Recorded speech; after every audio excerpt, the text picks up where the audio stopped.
The security guard's hand closed around Caleb Hart's arm as the branch manager's voice cut through the marble lobby like broken glass. I said remove him. People like this don't belong in our bank. Caleb didn't move. He didn't shout.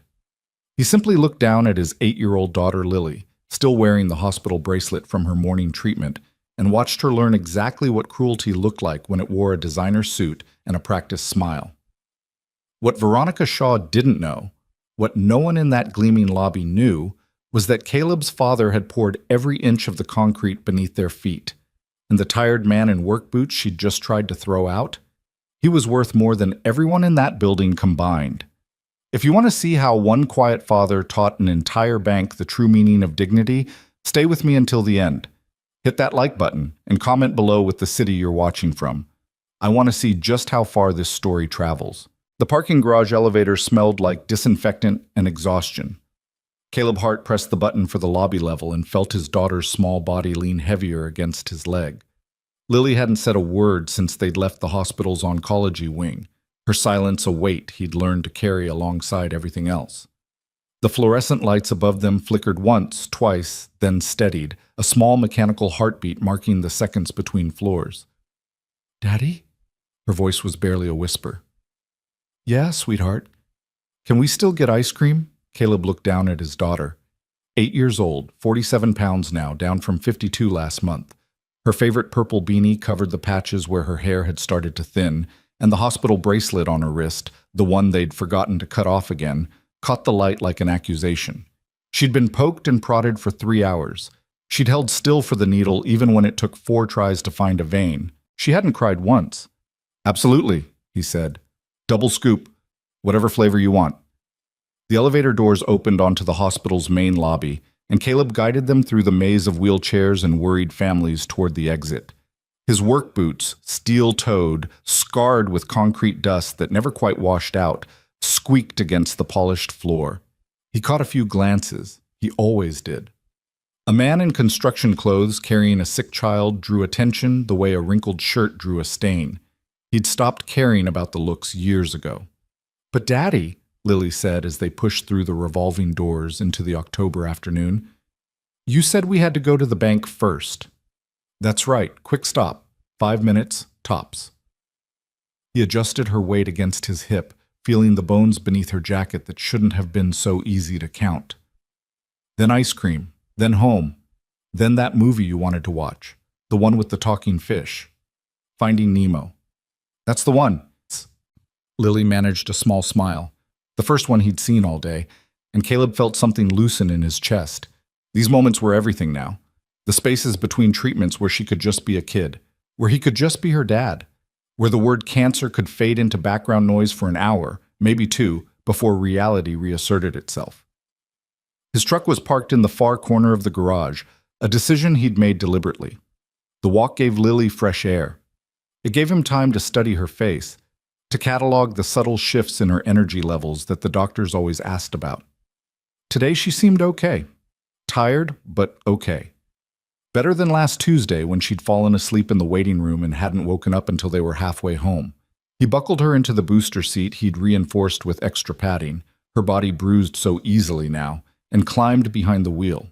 The truck was a 2009 Ford F-150, rust creeping along the wheel wells. The passenger seat permanently stained with coffee he'd spilled during a night drive to the emergency room 18 months ago. It ran fine. It got them where they needed to go. It had been his father's truck once, and some nights Caleb still caught the faint ghost of sawdust and Old Spice beneath the years of accumulated life. "Daddy?" "Yeah?" "What do we need at the bank?" Caleb pulled out of the parking spot and navigated toward the exit. "Just need to check something. Make sure some money went where it was supposed to go." "For my medicine?" The question hit him in the sternum. She was 8. She shouldn't know that medicine cost money. She shouldn't understand that her father spent his nights staring at spreadsheets, doing math that never quite added up the way it was supposed to. But kids absorbed everything. They learned the shape of worry even when no one spoke its name. "Something like that," he said. "Nothing for you to think about." "Okay." They drove in silence for a few blocks, past the strip mall where Lily's favorite bookstore used to be before it closed, past the elementary school she hadn't attended in 6 months, past the intersection where Sarah had been driving home from work 3 years ago when a semi-truck ran a red light. Caleb didn't look at the intersection. He never did. The bank appeared on the right, Harrison Metropolitan Trust, according to the brass letters mounted above the entrance. It was the kind of building that announced itself without apology. Marble facade, columns that served no structural purpose but projected wealth and permanence. Floor-to-ceiling windows that offered glimpses of chandeliers and leather chairs and people who belonged in places like this. Caleb pulled into the parking lot and found a spot near the back. He could have parked closer, there were plenty of spaces, but something about leaving his rusted truck among the BMWs and Mercedes felt like a minor act of rebellion. Or maybe protection. If he parked far enough away, the contrast wasn't quite so sharp. "Come on, Lilybug." He unstrapped her from the booster seat and lifted her out. She was light enough now that he could carry her one-armed, though she usually preferred to walk. Today she wrapped her arms around his neck and rested her head on his shoulder, and he understood without asking that the morning had taken more out of her than she wanted to admit. The automatic doors whispered open, and the climate-controlled air hit them like a wall. Cool, clean, scented with something floral that probably cost more per bottle than Caleb spent on groceries in a week. The lobby stretched before them in shades of cream and gold, the marble floor reflecting the light from those enormous chandeliers, the walls lined with oil paintings of men in suits who'd been dead for a century. Caleb had seen this lobby before, many times actually, though not from this angle. He remembered it smaller, darker. The marble had been plain concrete back then, and the chandeliers had been bare bulbs hanging from temporary wiring. He'd been 12 years old, and his father had lifted him up to see the framing for the ceiling, the bones of the building before anyone dressed them in gold leaf and pretension. "This is what we do, Cal," his father had said. "We build the things that other people fill with their lives. Most folks never think about who poured the foundation they're standing on, but it matters. Every beam, every bolt, every inch of concrete, it matters." His father had died 11 years ago. Heart attack on a job site, surrounded by the workers who'd loved him and the buildings he'd spent his life creating.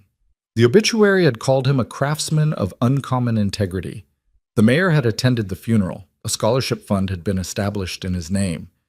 And his son now stood in the lobby of his greatest project, holding a sick child, wearing work boots that hadn't been polished in a decade.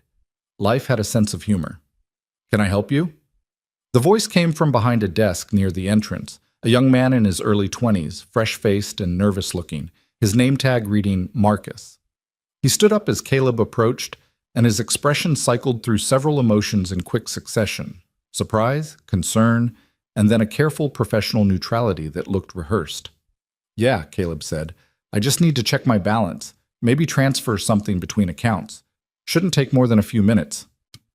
Marcus nodded, his eyes flicking briefly to Lily, to her hospital bracelet, her too thin frame, her pale face.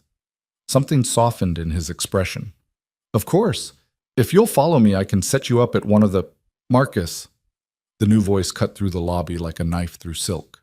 Caleb turned to see a woman approaching from the back offices, mid-40s, immaculately dressed, her heels clicking against the marble with the precision of a metronome. Her blonde hair was pulled back in a severe bun, and her smile didn't reach her eyes. "I'll take this one," she said. Marcus hesitated. "Ms. Shaw, I was just about to—" "I said I'll take it." The woman's smile widened, but her gaze had already moved past Marcus to settle on Caleb. She studied him the way someone might study a stain on an otherwise pristine carpet. "Please, follow me." Caleb adjusted Lily's weight against his shoulder and followed. He could feel eyes on him, the other customers in the lobby, the tellers behind their glass windows, the security guard by the door. He was used to being looked at. He'd spent his whole life in spaces where he didn't quite fit, and he'd long ago learned that the trick was to stop caring about fitting. But Lily wasn't used to it. She pressed her face against his neck, hiding, and his jaw tightened. The woman, Shaw, according to her name tag, which also identified her as branch manager, led them to a cluster of desks near the windows. She gestured to a chair across from her own, the kind of minimalist design that looked expensive and felt like punishment. "Please, sit." "I'll stand," Caleb said. "My daughter's tired. This should only take a minute." Shaw's smile flickered. I see. Well, Mr. Hart, Caleb Hart. She typed something into her computer, her manicured nails clicking against the keyboard. And what can we help you with today, Mr. Hart? I need to check my balance. Make sure a transfer went through. Which account? Checking. And the savings, if you can pull it up.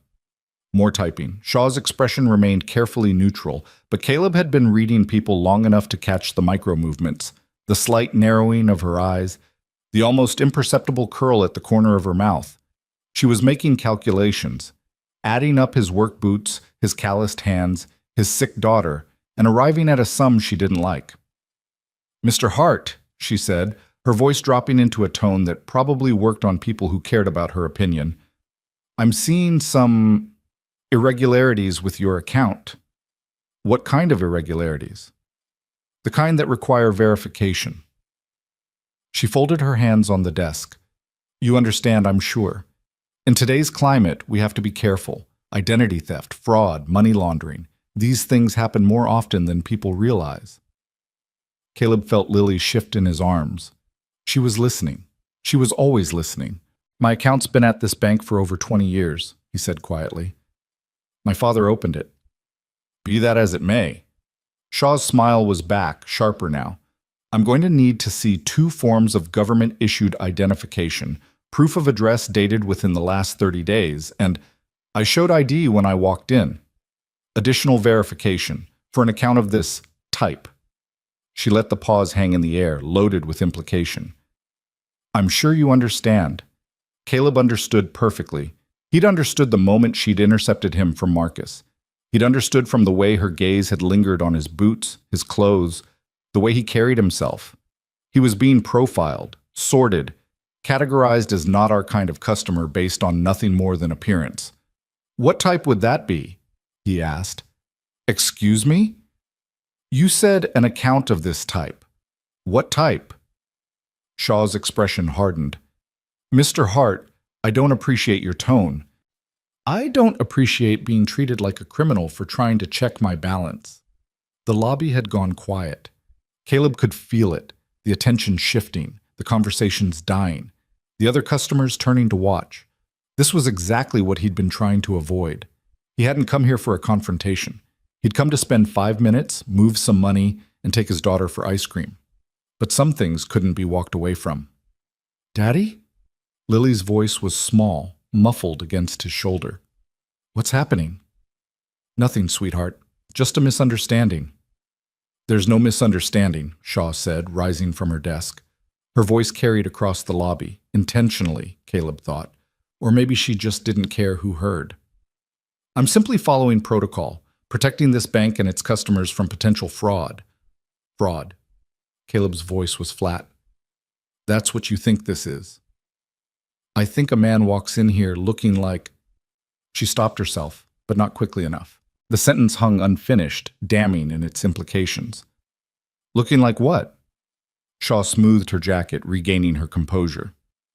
Looking, she said carefully, like someone who might benefit from additional verification procedures.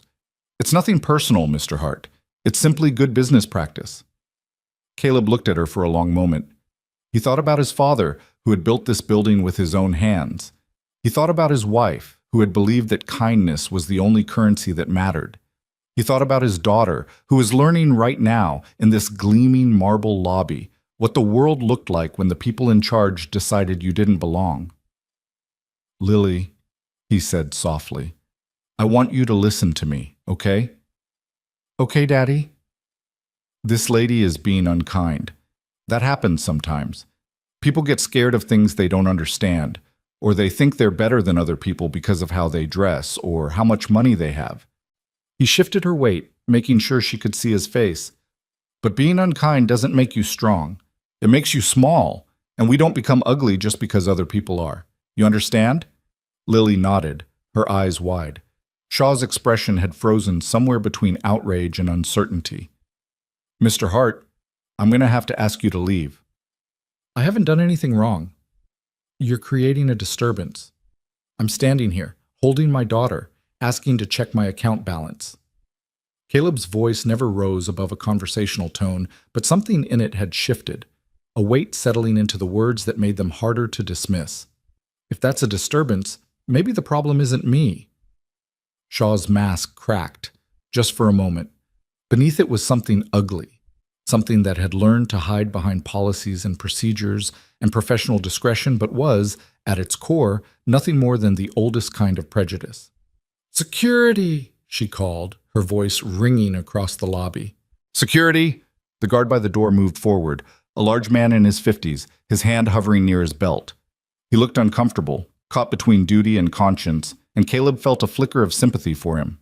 Some battles you didn't choose, they chose you. "Sir," the guard said, "I'm going to need you to come with me." "On what grounds?" "Ma'am?"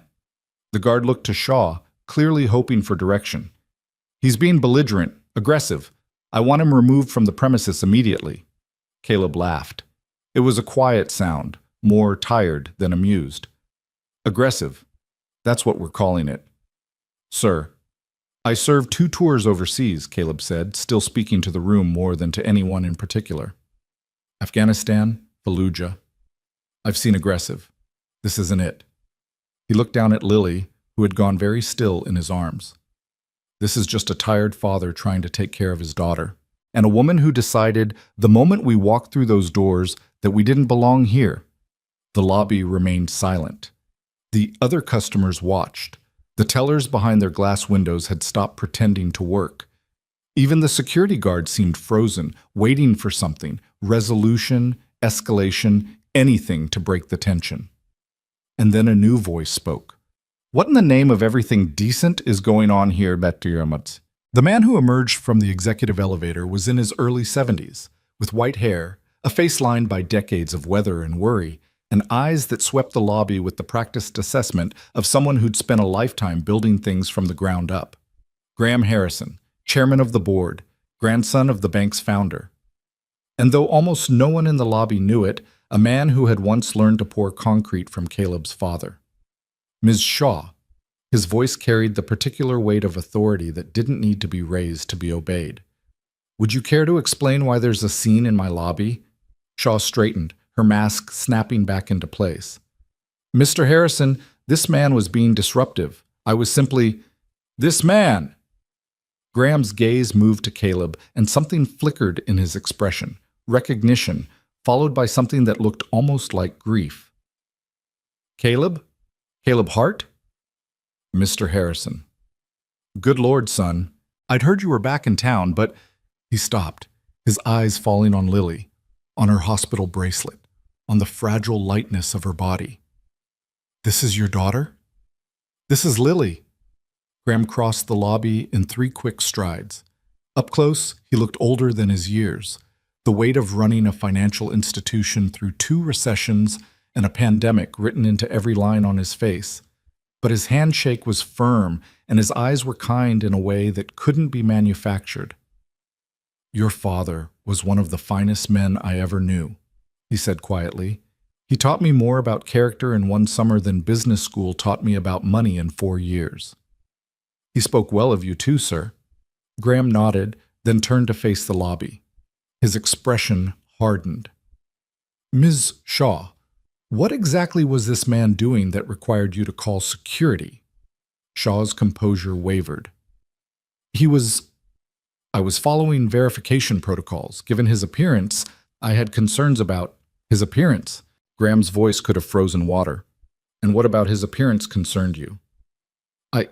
That is," she gestured vaguely at Caleb's work boots, his worn jacket, the calloused hands that had spent a lifetime building the things other people took for granted. "Mr. Harrison, we have policies about suspicious activity. I was simply exercising professional judgment." "Professional judgment." Graham let the words hang in the air. "Tell me, Ms. Shaw, did you actually look at Mr. Hart's account before you decided to exercise your professional judgment?" No, but pull it up." "Sir?" "Pull it up." Graham's patience had reached its limit. "Right now, on your screen, where everyone can see." Shaw's hands trembled slightly as she returned to her desk and typed. The computer screen flickered, and Caleb watched her face cycle through confusion, disbelief, and finally something that looked like fear. "Mr. Harrison," she said, her voice barely above a whisper. "There must be some mistake. Read it, aloud." The lobby held its breath. Shaw swallowed hard. Checking account balance, $1,432,000. She paused, scrolling. Her face had gone pale. Linked accounts. Hart Family Legacy Trust. Current value, $47.2 million. Someone gasped. Caleb didn't look to see who. "Keep going," Graham said. "Additional holdings. Sarah Elizabeth Hart Memorial Scholarship Fund. Endowment, $3.8 million. Annual grants distributed, $275,000. Shaw's voice had become mechanical, reading the numbers without comprehension. Charitable giving in current fiscal year, $412,000 to children's hospitals, veterans organizations, and that's enough. Graham raised a hand. "I think we all have a clear picture now." The silence in the lobby was absolute. The customers who had watched Caleb's humiliation now stared at him with entirely different expressions, shame, mostly, mixed with the dawning realization that they had participated, however passively, in something ugly. Caleb didn't feel vindicated. He didn't feel triumphant. He felt tired. He felt the weight of his daughter in his arms, her body pressed against his shoulder, her breath warm against his neck. He felt the ghost of his father standing beside him, shaking his head at the whole ridiculous scene. "Daddy?" Lily's voice was still small, but there was something new in it. Curiosity, maybe, or confusion. "Are we rich?" Caleb laughed, a genuine sound this time. "We have enough, sweetheart. That's what matters." Graham's hand landed on his shoulder. "Caleb, I owe you an apology. On behalf of this entire institution, I am profoundly sorry for how you were treated today. It's not your apology to make. Perhaps not, but it needs to be made nonetheless." Graham turned to face Shaw, and his expression hardened into something that made her take an involuntary step backward. "Ms. Shaw, you and I are going to have a conversation, a long one, in my office. Now." "Mr. Harrison, Now." Shaw gathered what remained of her composure and walked toward the executive elevator. Her heels clicked against the marble floor, the same rhythm as before, but hollower somehow. Emptier. The customers parted to let her pass, and no one met her eyes. Graham watched her go, then turned back to Caleb. "I know this isn't what you came here for today, but if you have a few minutes, I'd like to speak with you, privately." Caleb looked down at Lily. Her eyes were drooping, the adrenaline of the confrontation fading into the exhaustion that was never far behind. "She needs to rest, and I promised her ice cream." "Of course." Graham nodded toward a door at the far end of the lobby. "Our family lounge. Comfortable couches, privacy, and if I remember correctly, a refrigerator that should have some ice cream in it. Board members' grandchildren visit sometimes. Take all the time you need. I'll handle Miss Shaw, and then we can talk." Caleb hesitated. Part of him wanted nothing more than to walk out those doors and never come back. But another part, the part that remembered his father's voice speaking about foundations and responsibility and the things we owe to the world, recognized that this moment was bigger than his own discomfort. "All right," he said. "We'll wait." The family lounge was everything the lobby was not. Warm, soft, human. There were pictures on the walls, not oil paintings of dead executives, but photographs of family gatherings, holiday parties, the small moments that made up a life. The couch was worn in the places where people actually sat, and the refrigerator yielded not just ice cream but also juice boxes, string cheese, and the kinds of snacks that existed specifically to make children happy. Caleb settled Lily onto the couch with a bowl of chocolate ice cream and watched her eat it slowly, methodically, savoring each spoonful the way she savored everything these days. Time was different when you lived in hospital waiting rooms. Every moment had weight. Every small pleasure was a gift. "Daddy?" "Yeah?" "That lady was mean." "She was." "Why?" Caleb sat down beside her, his own exhaustion settling into his bones. "How did you explain prejudice to an 8-year-old? How did you tell a child that some people looked at others and saw only surfaces, clothes and cars and the wrong kind of shoes, and never bothered to look deeper? Some people, he said slowly, are scared of things they don't understand. They see someone who looks different from them, who lives differently, and instead of asking questions, they make assumptions. It's easier, faster, but it's wrong. Like when kids at school wouldn't play with me because I was sick? Caleb's heart broke, quietly, in the way it had been breaking for 2 years now. Something like that, yeah. But I'm still me. Being sick doesn't make me different. No, sweetheart, it doesn't. Lily was quiet for a moment, her spoon scraping the bottom of the bowl. Did you want to yell at her, the mean lady? A little bit. Why didn't you? Caleb thought about the question. He thought about the anger he'd felt, hot and familiar, when Shaw had called security. He thought about all the times in his life when he'd wanted to meet cruelty with cruelty, to prove that he could hurt back, that he wasn't weak just because he chose not to fight. Because yelling wouldn't have helped, he said finally. It would have made me feel better for a minute, maybe, but it wouldn't have changed anything. The only way to really change things is to be better than the people who hurt you, to show them, and everyone watching, that there's another way to be. Is that why you told me about not becoming ugly? That's why. Lily nodded, processing this in the serious way she processed everything. Then she looked up at him, and her eyes were clearer than they'd been in weeks. I don't want to be ugly, Daddy. You couldn't be ugly if you tried, Lilybug, not in any way that matters. She smiled, a real smile, the kind that transformed her pale face into something luminous, and Caleb felt the weight in his chest ease, just a little. This was why he kept going. This was why he got up every morning and drove her to treatments and held her hand through the needle sticks and stayed awake through the nights when she couldn't sleep. For moments like this, for the chance to see her smile. A knock at the door interrupted them. Graham Harrison stepped inside, his expression somber but not unkind. May I join you? Caleb nodded. Lily, this is Mr. Harrison. He knew your grandfather.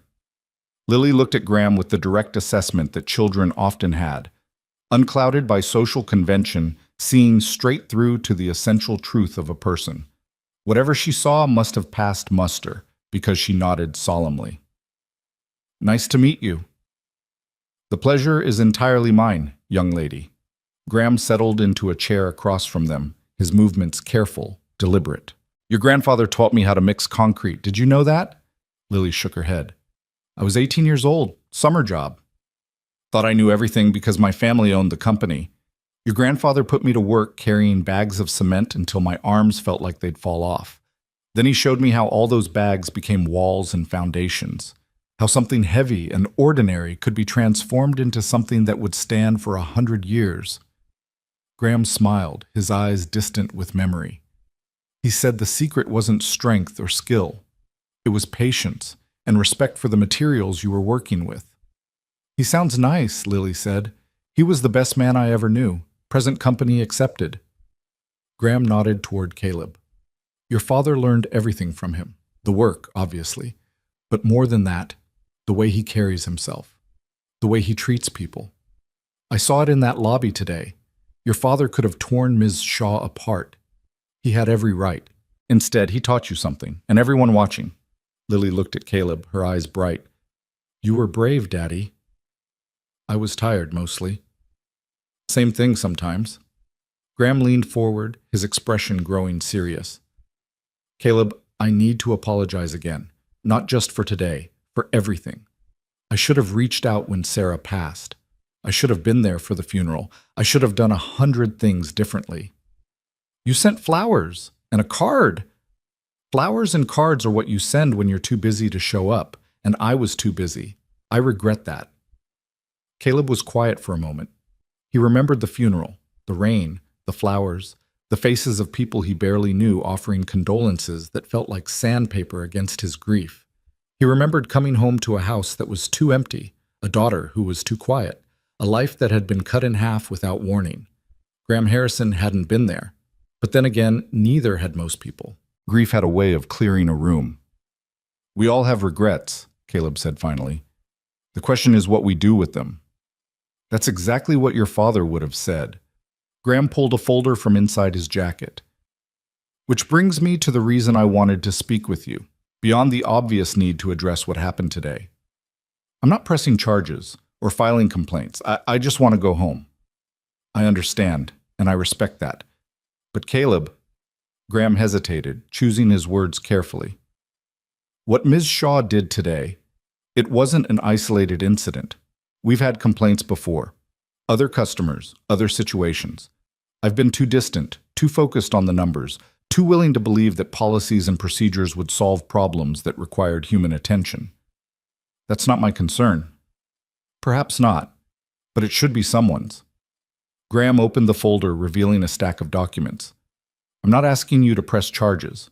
I'm asking you to help me fix this. Not just at this branch, across the entire institution.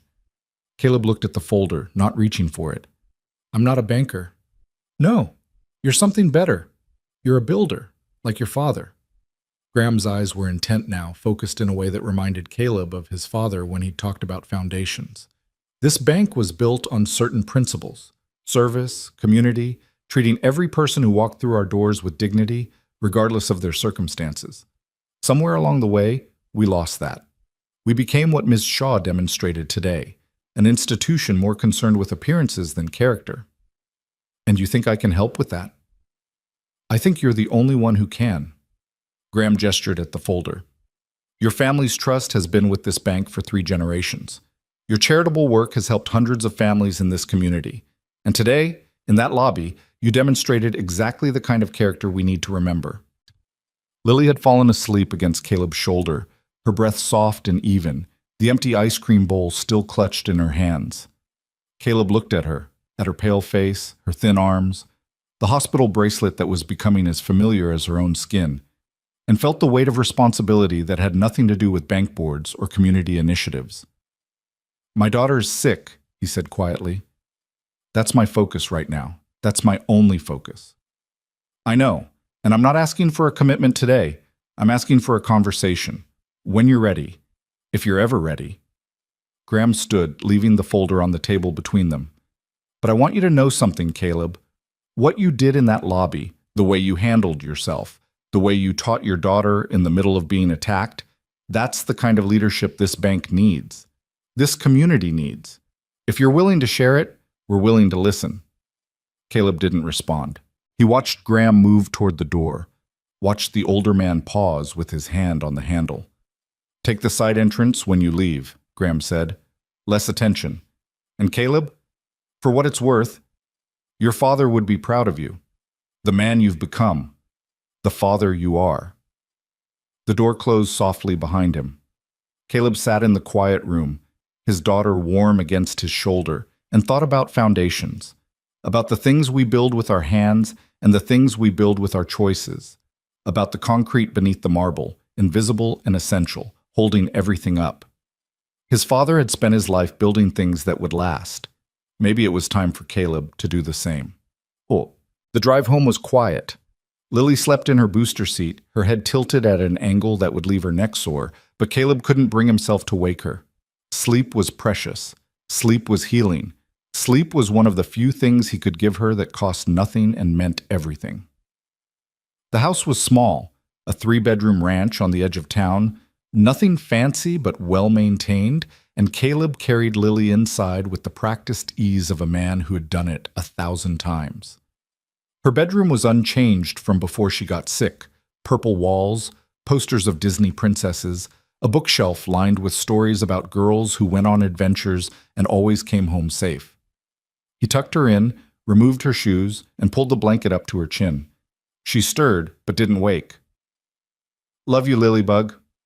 No response, just the soft rhythm of her breathing, steady and sure. Caleb stood in the doorway for a long moment, watching her sleep. Then he pulled the door half closed and walked to the kitchen, where the day's mail was still piled on the counter. Bills, mostly.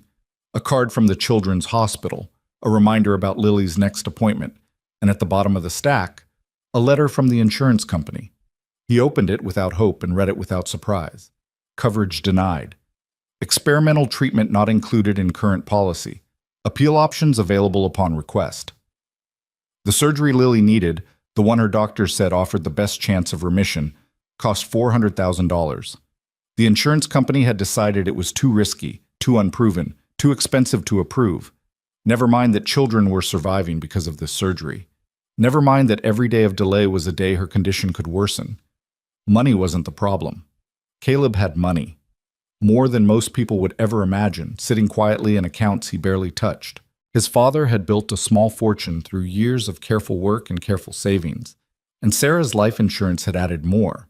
He could write a check tomorrow and cover the surgery twice over. But insurance companies didn't care about personal savings. They cared about their own bottom lines, their own risk calculations, their own bureaucratic processes that moved at the speed of continental drift while children waited. Caleb set the letter down and stared at the wall. In his pocket, his phone buzzed. A text from an unknown number. "This is Marcus, the teller from today. Mr. Harrison gave me your number. I just wanted to say I'm sorry for what happened. You deserve better. If there's ever anything I can do to help, please let me know." Caleb typed a reply without thinking. "Thank you. That means more than you know." The response came immediately. "I've been thinking about what you said, about not becoming ugly. I think I need to remember that more often. This job makes it easy to forget." "Don't forget," Caleb wrote. "The world needs people who remember." He set the phone down and looked around the kitchen. At the drawings on the refrigerator, Lily's work, before her hands got too tired to hold crayons. At the photograph on the wall of 3 people who used to be a family, back when the future was something to look forward to instead of something to fear. Sarah smiled at him from the photograph, frozen in a moment before everything changed. She'd been the one who taught him about grace under pressure, about choosing kindness when cruelty was easier, about building something better instead of tearing something down. "I'm trying," he thought. "I hope you can see that. I hope you know." The house was quiet. Outside, the sun was setting, painting the sky in shades of orange and pink and gold. Somewhere in the city, Veronica Shaw was learning what it meant to face consequences. Somewhere else, Graham Harrison was thinking about foundations and legacies and the things we owe to the people who come after us. And in a small bedroom with purple walls, a little girl slept peacefully, dreaming of adventures and happy endings, and a world where everyone was kind. Tomorrow would bring new challenges, new battles, new opportunities to choose who they wanted to be. But tonight, there was rest. And that was enough. The morning after the bank incident arrived with the kind of gray light that made everything feel suspended between yesterday and tomorrow. Caleb woke before dawn, as he always did now, his body trained by 2 years of hospital schedules and sleepless nights to operate on whatever fragments of rest it could steal. He lay in bed for a few minutes, listening to the house settle around him, before swinging his legs over the side and padding down the hallway to check on Lily. She was still sleeping, her breathing slow and even, one hand curled beneath her chin the way she'd slept since she was a baby. The purple beanie had slipped off during the night, revealing the patches where her hair had thinned, and Caleb felt the familiar ache in his chest that never quite went away anymore. He adjusted her blanket, touched her forehead to check for fever, and quietly withdrew. The kitchen was cold. He made coffee, the strong kind, the kind Sarah used to tease him about, and stood at the window watching the sky lighten from charcoal to silver. The insurance letter was still on the counter where he'd left it, its bureaucratic language a monument to everything wrong with a system that valued procedures over people. His phone buzzed.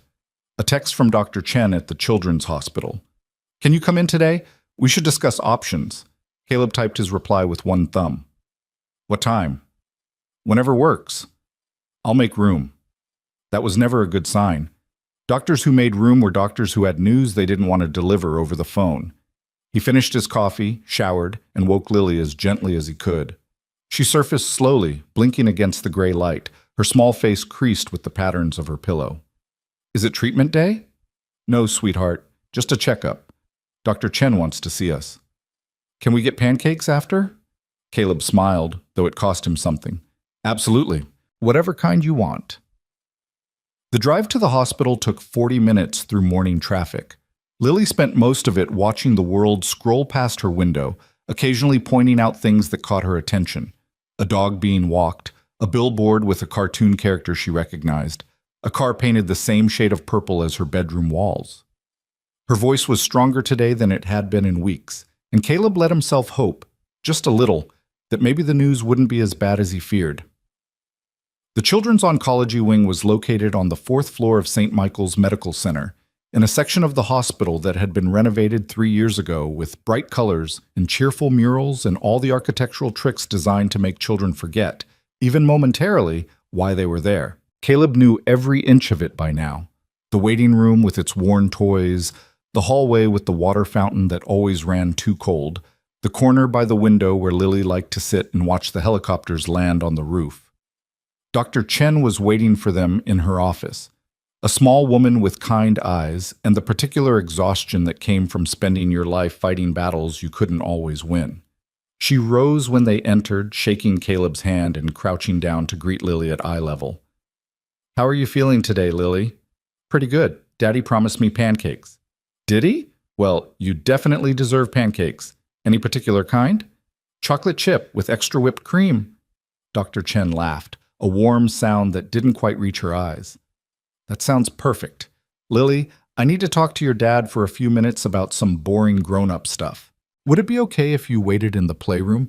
Rachel is there. You remember Rachel, right? The one with all the stickers." Lily looked at Caleb, checking for permission, and he nodded. "I'll come get you in a little bit, Lilybug." "Okay, Daddy." She walked down the hallway toward the playroom, her steps slow but steady, her purple beanie slightly crooked. Caleb watched until she disappeared around the corner, then turned back to Dr. Chen.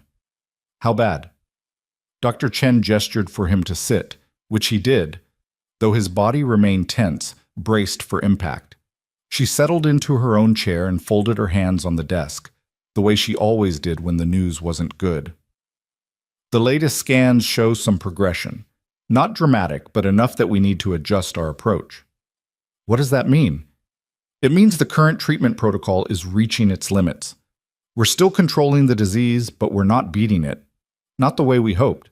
Caleb felt something cold settle in his stomach. "And the surgery? The experimental procedure? That remains our best option. The success rates at Johns Hopkins are encouraging, much better than anything else we can offer. But Caleb, the insurance situation, forget the insurance, I can pay out of pocket." Dr. Chen paused, her expression shifting to something that looked almost like hope. "You're certain?" "I have the money. I've always had the money. I just need you to tell me when and where, and we'll be there. The wait list at Hopkins is long, several months at least, but there's another surgeon, Dr. Rebecca Torres at the Mayo Clinic. She trained under the team at Hopkins, and her outcomes are comparable. I could make a call." "Make the call." Dr. Chen nodded, reaching for her phone, but Caleb held up a hand. "Wait, before you do, how much time do we have? If the disease is progressing, if we wait for the wait list, what happens?" The question hung in the air between them, heavy with everything neither of them wanted to say. Dr. Chen set the phone down slowly. "I don't have a precise answer for that. Medicine isn't precise, but based on what I'm seeing, I would want Lily in surgery within the next 2 to 3 months. After that, the window starts to narrow." "Then make the call now, today. Tell them we'll pay whatever it costs. Tell them—" Caleb's voice caught, and he forced it steady. "Tell them my daughter is running out of time." Dr. Chen picked up the phone. The conversation that followed was brief, technical, filled with medical terminology that Caleb had learned to understand through sheer necessity. He caught fragments, tumor margins, surgical approach, post-operative care, but mostly he focused on doctor. Chen's face, reading her expressions the way he'd learned to read building blueprints, looking for the signs that would tell him whether hope was justified or foolish. When she hung up, her expression was cautious, but not defeated. "Dr. Torres can see Lily next week for a consultation. If she agrees to take the case, surgery could happen within 4 to 6 weeks." "That's within the window?" "It's tight, but yes." Caleb exhaled, feeling something release in his chest that he hadn't realized he'd been holding. "Then we'll be there. Next week. Whatever she needs." "Caleb." Dr. Chen's voice softened. "This is the right choice. But I need you to understand, even with the surgery, even with the best possible outcome, we're not talking about a cure. We're talking about buying time. Time for Lily to grow. Time for new treatments to be developed. Time for the disease to stabilize. Time is all I'm asking for. I know. She reached across the desk and squeezed his hand. And for what it's worth, I think you're one of the best fathers I've ever seen walk through these doors. Lily is lucky to have you. She's the lucky one? She's 8 years old and fighting for her life. And she has a father who will move mountains for her. That matters more than you know. Caleb didn't have a response for that. He stood, thanked her, and walked down the hallway to collect his daughter from the playroom. Lily was sitting by the window, as he'd known she would be, watching a helicopter descend toward the roof. Rachel, the nurse with all the stickers, had given her a sheet of sparkly unicorns, and Lily had already placed 3 of them on her beanie. Ready for pancakes? Ready? He lifted her into his arms. She was so light now, lighter every week, and carried her toward the elevator. Behind them, the oncology wing continued its quiet work. Children fighting battles they hadn't chosen, parents learning to hope against the evidence, doctors and nurses holding together a world that wanted to fall apart. The restaurant Caleb chose was a small diner on the outskirts of town, the kind of place that had been serving the same menu for 40 years and saw no reason to change. The booths were worn leather, the menus were laminated, and the waitress, a woman named Dolores who'd known Caleb since he was a child, brought Lily's chocolate chip pancakes without being asked. "Extra whipped cream," she said, setting the plate down with a flourish. "And some for you, sweetheart." She placed a small dish of whipped cream on the side, conspiratorial. "Don't tell your dad." "Thank you," Lily said, her eyes wide at the mountain of food before her. Dolores touched Caleb's shoulder as she passed. "Good to see you, Cal. Your father used to bring you here when you were her age." "I remember." "So do I." She squeezed once, gently, then moved on to her other tables. Caleb ordered coffee and toast. His appetite had become a casualty of the past 2 years, and watched Lily attack her pancakes with more enthusiasm than she'd shown for food in weeks. The chocolate chips left smears on her chin, and the whipped cream found its way onto her nose, and for a few minutes she was just a kid eating breakfast. Not a patient, not a statistic, not a collection of scan results and treatment protocols. "Daddy? Yeah? What did the doctor say? The boring grown-up stuff?"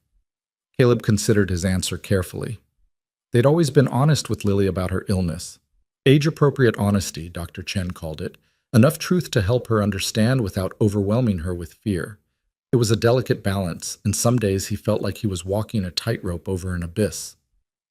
She said we might need to try something new, a different kind of treatment. "It means we'd have to travel, go to a hospital far away where there's a special doctor who helps kids like you." "How far away?" "Minnesota. That's where the doctor lives." Lily chewed thoughtfully. "Is Minnesota cold?" "In winter, yeah, really cold." "Will there be snow?" "Probably." Her face brightened. "I've never seen real snow, only in movies." "Then maybe that's something to look forward to." "Will you be there?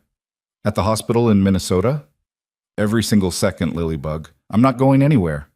She nodded, satisfied, and returned to her pancakes. The conversation was over. The fear processed and filed away in whatever corner of her mind she kept such things. Caleb marveled at her resilience, the way she could absorb news that would devastate most adults and transform it into something manageable, even hopeful. She was stronger than he was. She always had been. His phone buzzed on the table, a number he didn't recognize but a local area code. "Hello? Mr. Hart? This is Marcus. From the bank? We met yesterday." Caleb's mind shifted gears, pulling him from the medical crisis to the confrontation he'd tried to put behind him. "Marcus, is everything okay?" "Yes, sir. More than okay, actually. The young man hesitated, and Caleb could hear the nervousness in his voice. "I was wondering if we could meet. I have something I need to tell you, and I'd rather do it in person." "Does this have to do with what happened yesterday?" "In a way. But it's more than that. It's about Ms. Shaw and some things I've seen at the bank, things I should have reported a long time ago." Caleb looked at Lily, still happily working through her pancakes, then at the window where the gray morning was finally breaking into something that looked like sunshine. "I'm at Miller's Diner. Do you know it?" "I can find it. 30 minutes? I'll be here." He hung up and took a sip of his coffee, now lukewarm. Whatever Marcus wanted to tell him, It sounded like more than a simple apology. It sounded like the beginning of something larger, a thread that, once pulled, might unravel more than anyone expected. 25 minutes later, the bell above the diner door chimed, and Marcus walked in.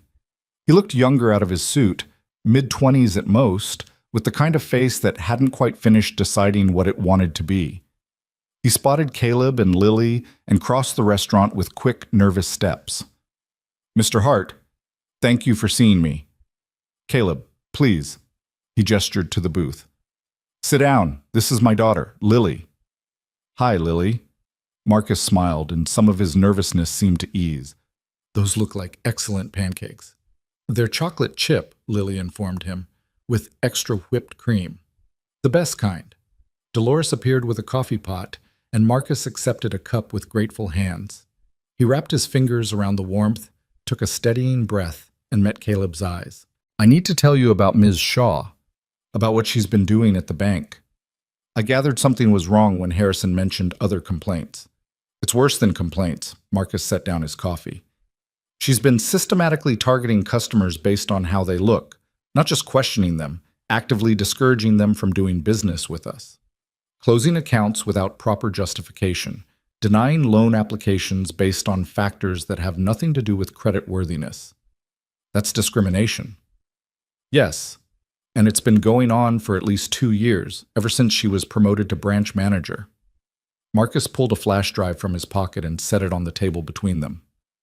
"I've been documenting everything: dates, times, names of customers affected, internal communications where she coached other employees on how to identify potential problems, her words, based on appearance."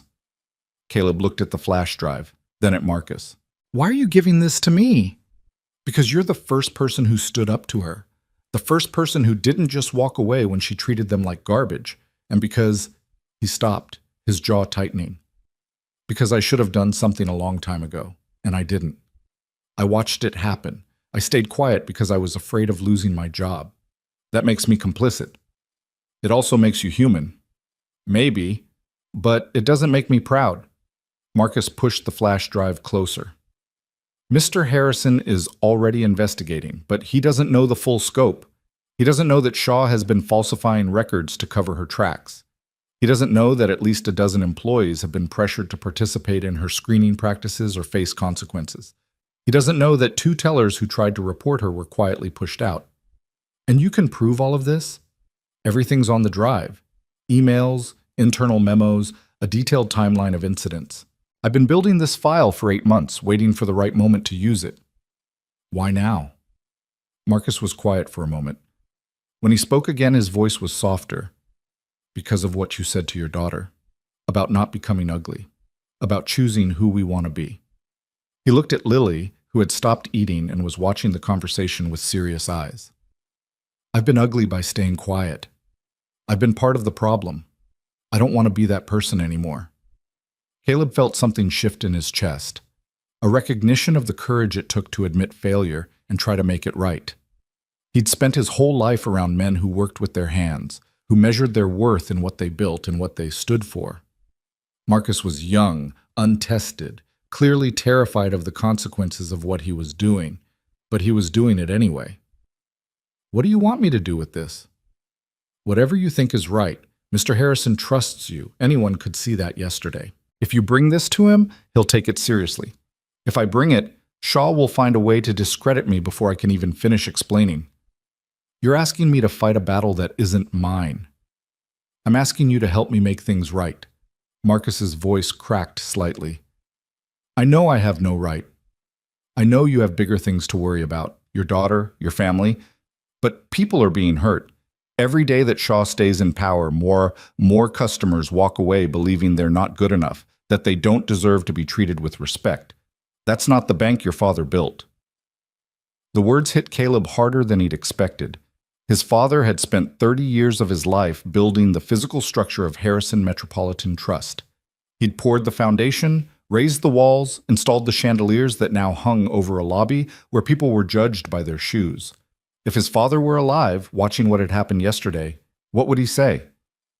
Caleb knew the answer. He'd always known. "Lily," he said quietly, "finish your pancakes.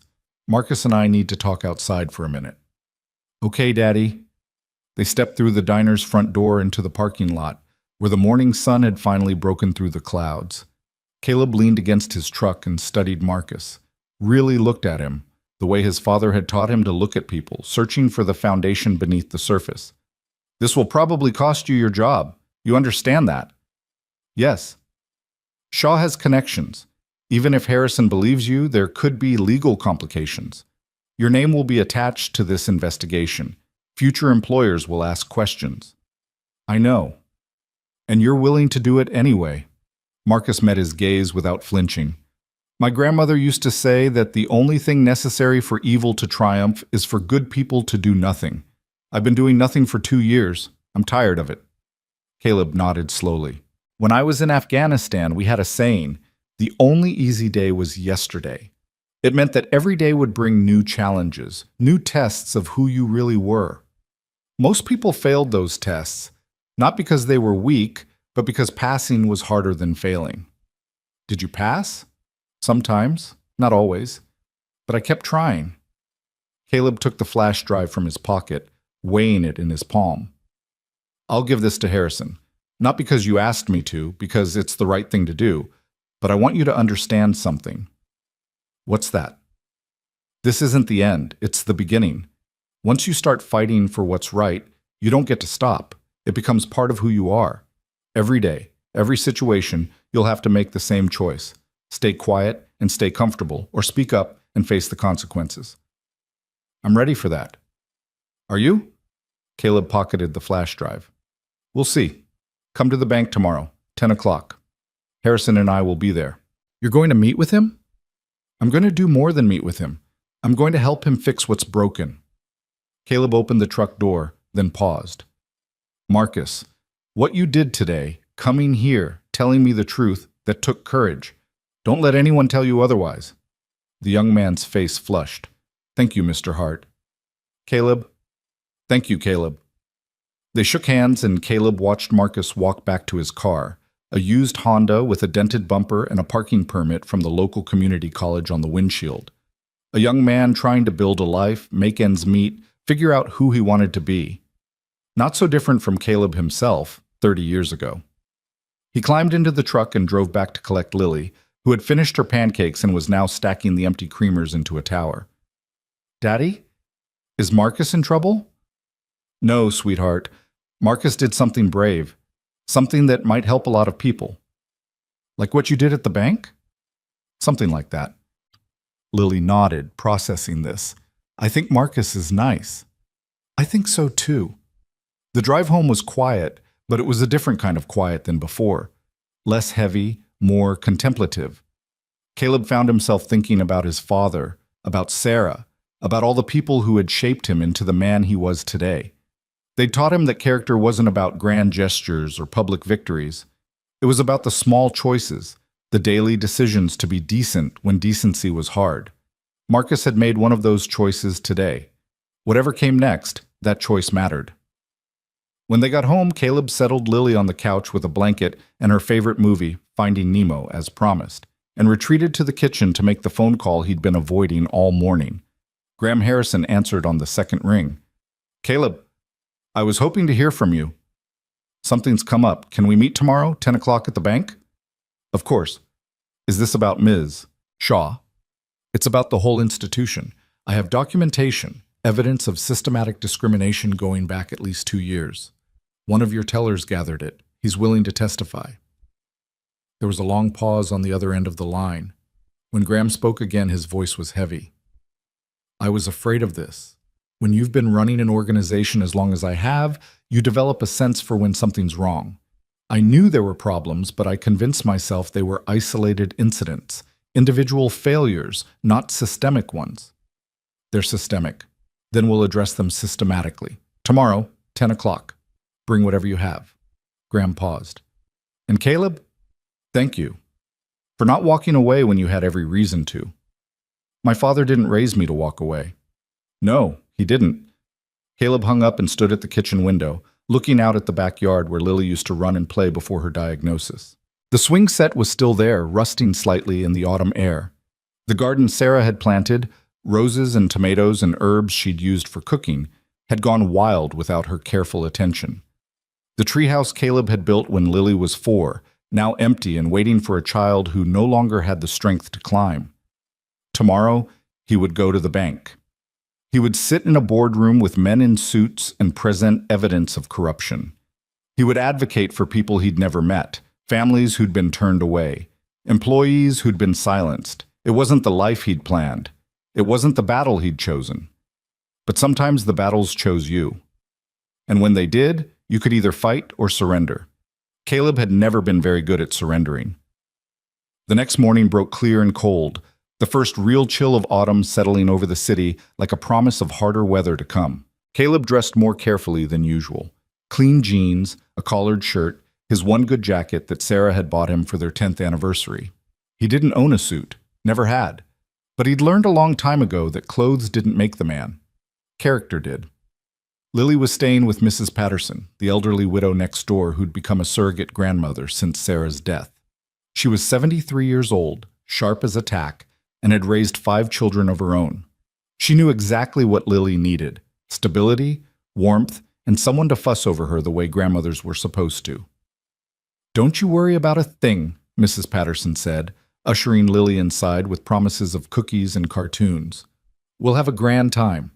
You go do what you need to do. Thank you, Eleanor. I don't know what I'd do without you. You'd manage. You always do." She touched his arm. "But you don't have to manage alone, remember that." The drive to the bank felt different this time. Yesterday he'd been a father bringing his daughter for a simple errand. Today he was something else, an advocate, a witness, maybe even a reformer. The words felt strange in his mind, too large for a man who'd spent most of his life working with his hands. But his father had been a craftsman who'd become a community leader. Sarah had been a nurse who'd become a voice for patient rights. People grew into their responsibilities when circumstances demanded it. Maybe this was his time to grow. The parking lot was mostly empty when he arrived, too early for regular customers, too late for the morning rush. Marcus was already there, waiting by the entrance, his hands stuffed in his pockets against the cold. "Ready?" Caleb asked. "No, but I'm here." That's all that matters. They walked inside together. Graham Harrison was waiting in the executive conference room on the 3rd floor, a space Caleb had never seen before, all mahogany and leather and windows overlooking the city. 3 other people sat around the table: a woman in her 50s with steel-gray hair and the bearing of a lawyer, a man about Caleb's age who introduced himself as the head of human resources, and a younger woman with a tablet and the focused expression of someone who took very careful notes. "Caleb, Marcus, please sit." Graham gestured to 2 empty chairs. "Before we begin, I want to establish some ground rules. Everything said in this room is confidential. We're here to understand the scope of the problem and determine the appropriate response. No decisions will be made today. This is information gathering only. Are we clear?" Everyone nodded. "Good. Marcus, why don't you start?" The young teller's hands trembled slightly as he pulled out his laptop and connected it to the room's display system. The first document appeared on the screen, an internal email from Veronica Shaw to her staff, dated 18 months ago.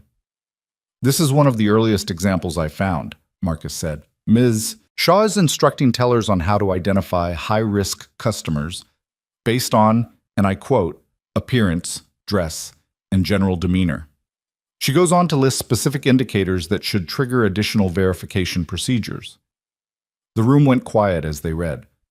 Caleb felt his jaw tighten as he saw the list: worn clothing, work boots, calloused hands, non-English accents, visible tattoos, customers accompanied by multiple children. Every marker was designed to identify working-class and immigrant families. Every marker was designed to exclude. "There are 47 similar communications over the past 2 years," Marcus continued. "I've organized them chronologically in the file I prepared. But it's not just emails. Ms. Shaw conducted training sessions where she explicitly taught new employees how to screen customers.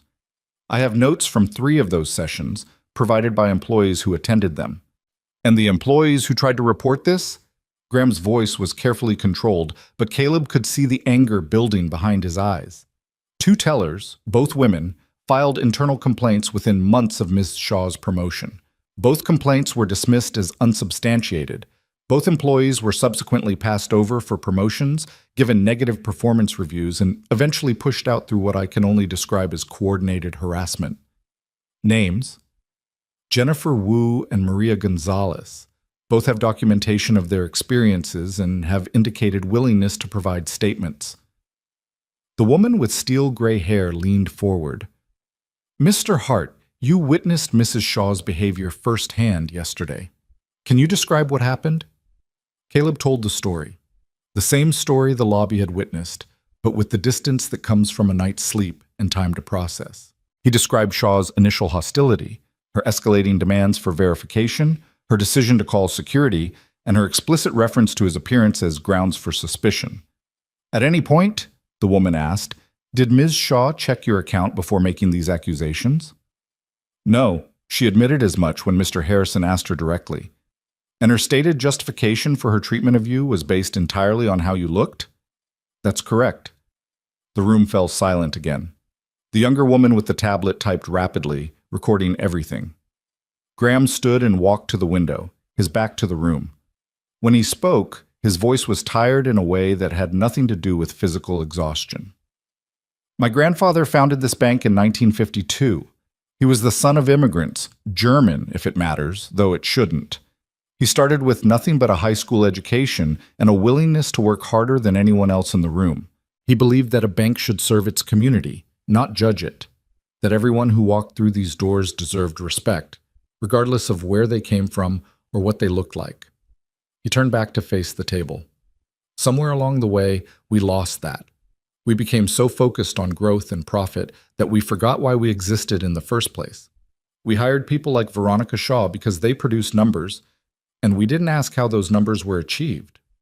Sir, the HR director began, we have processes in place to prevent processes failed. Graham's voice was sharp. Our processes failed Jennifer Wu and Maria Gonzalez. They failed the customers who were turned away. They failed everyone who trusted us to do better. He sat back down, suddenly looking every one of his 72 years. The question now is what we do about it. If I may, Caleb said. Everyone turned to look at him. I'm not a banker. I'm not a lawyer. I'm just a man who builds things with his hands and tries to raise his daughter right. But I know something about foundations. He leaned forward. My father used to say that you could tell everything about a building by looking at what was underneath it. The parts nobody sees, the concrete and steel that hold everything else up. If the foundation is solid, the building stands. If it's cracked, nothing you do on the surface will save it. What are you suggesting? Graham asked. I'm suggesting that this isn't a problem you can fix with new policies or better training or even firing Veronica Shaw, though that needs to happen. The foundation of this institution is cracked. It's been cracked for a long time. If you want to fix it, you have to go all the way down and rebuild from the ground up. That would take years. Good things usually do. Graham studied him for a long moment, and Caleb saw something shift in the older man's expression. A recognition, maybe, or a remembrance of something he'd once believed and forgotten. Your father said something similar to me once. We were standing in the basement of this very building, surrounded by wet concrete and exposed rebar. I was complaining about the timeline, about how long everything was taking. He put his hand on my shoulder and said, Graham, you can build fast or you can build right. You can't always do both. That sounds like him? It does. Graham turned to address the room. Here's what's going to happen. We're going to conduct a full investigation, not just of Ms. Shaw, but of every branch, every policy, every practice that might have contributed to this culture. We're going to reach out to Jennifer Wu, Maria Gonzalez, and anyone else who was harmed. We're going to make it right. And Shaw? The HR director asked. Miss Shaw will be removed from her position immediately. Her actions will be documented, and she'll be offered a choice: accept a demotion and reassignment to a position where she can cause no further harm, or face termination and potential legal consequences. Graham paused. I believe in accountability, but I also believe in redemption. Everyone deserves a chance to change, if they're willing to do the work. Caleb thought of what he'd told Lily about becoming ugly, about the choice to answer cruelty with more cruelty, or to answer it with something harder and better. I think that's fair, he said. Graham nodded. There's one more thing. Caleb, yesterday I mentioned a conversation I wanted to have with you about joining the board, helping us rebuild. I know your circumstances, your daughter, your family obligations. I'm not asking for a commitment, but I am asking if you'd consider it. Not as a banker, but as someone who understands what this institution should be. Someone who can help us find our way back to our foundation. The request hung in the air. Caleb thought of Lily, of the surgery they needed to schedule, of the long road ahead. He thought of his father, who had dedicated his life to building things that would outlast him. He thought of Sarah, who had spent her nursing career fighting for patients who couldn't fight for themselves. The world was full of battles. Some you chose, some chose you. I'll think about it, he said. That's all I can promise. That's all I'm asking. The meeting continued for another hour, working through logistics and timelines and the 1,000 small details that would transform intention into action. Marcus provided additional context from his documentation. The lawyers asked careful questions about liability and exposure. The HR director began drafting a communication plan. And through it all, Caleb sat and listened and occasionally offered his perspective, the perspective of someone who had experienced the bank's failures firsthand, who had watched his daughter learn about cruelty in a marble lobby, who had refused to answer ugliness with more ugliness. When the meeting finally ended, Graham walked him to the elevator. Thank you, Caleb, for everything. Don't thank me yet. The hard part's still ahead. I know, but it helps to have people you can trust beside you when the hard part comes. Graham pressed the elevator button. How is Lily? Really? Caleb hesitated. The question was simple, but the answer was anything but. She's fighting. She's strong, stronger than me most days, but the disease is progressing, and the surgery she needs... He stopped, steadying himself. We're going to Minnesota next week. There's a specialist who might be able to help. Might? Nothing's certain. Nothing's ever certain. Graham was quiet for a moment. If there's anything I can do, anything at all, please don't hesitate to ask. I appreciate that. I mean it, Caleb. Your father was like family to me. That means you're like family too. The elevator arrived. Caleb stepped inside, then turned back. Mr. Harrison? My father used to say that family wasn't about blood. It was about showing up when showing up was hard. You showed up for me yesterday. That means something. It was the least I could do. Maybe, but it was more than most people would have done. The doors closed between them, and Caleb descended through the building his father had built, past the executive floors, past the offices, past the lobby where everything had begun, and emerged into a world that felt somehow slightly different than the one he'd entered. He picked Lily up from Mrs. Patterson's house, thanked the elderly woman for the 100th time, and drove home through streets that were becoming familiar again after years of absence. The city had changed while he was away. New buildings, new businesses, new faces, but the bones were the same. The foundation his father and others had laid was still holding everything up. That night, after Lily was asleep, Caleb sat on the porch with a cup of coffee and watched the stars emerge one by one. His phone buzzed with a text from Marcus. Thank you for today. I think we're going to make a difference, Caleb typed his reply. We already have. The question is what comes next. What does come next? He thought about the question, about the bank, the investigation, the board position Graham had offered, about Lily and the surgery and the long fight ahead, about all the ways the world was broken and all the ways people tried to fix it. We keep building, he wrote, one day at a time, one choice at a time. That's all any of us can do. He set the phone down and returned to watching the stars. Somewhere in the universe, light that had traveled millions of years was finally reaching his eyes. Somewhere in the city, people were making choices that would ripple outward in ways they couldn't imagine. Somewhere in a small house with purple walls, a little girl was dreaming of snow and chocolate chip pancakes and a world where everyone was kind. Tomorrow would bring new challenges, new battles, new opportunities to choose who they wanted to be. But tonight, there was stillness, and in that stillness, something like hope. The week that followed moved with the strange elasticity of time when everything important happens at once. Caleb found himself caught between two worlds, the slow, careful rhythm of caring for Lily and the accelerating momentum of the bank investigation that seemed to generate new revelations with each passing day. On Monday, Jennifer Wu responded to the bank's outreach. She was living in Seattle now, working at a credit union that, she said, actually treated its customers like human beings. She spent 2 hours on the phone with the investigation team, providing detailed accounts of her time at Harrison Metropolitan Trust, the complaints she'd filed, the retaliation she'd faced. When she finished, she asked only one question. Would anything actually change this time? Or was this just another exercise in corporate damage control? The lawyers couldn't promise her anything. But Caleb, who'd been listening on speakerphone at Graham's request, spoke up. "Ma'am, I can't tell you what the bank will do, but I can tell you that the man running this investigation watched his grandfather build this institution from nothing. He's not interested in protecting reputations. He's interested in making things right." There was a long pause on the line. Then Jennifer Wu laughed, a tired sound, but not bitter. "You're the one from the video, aren't you? The guy with the little girl?" "What video?" "Someone in the lobby recorded what happened. It's all over social media. You standing there, calm as anything, while that woman called security on you, your daughter watching the whole thing, and then the part where they pulled up your account." Another pause. "You know what people are calling you? The Concrete King, because of what you said about your father building the foundation." Caleb hadn't known.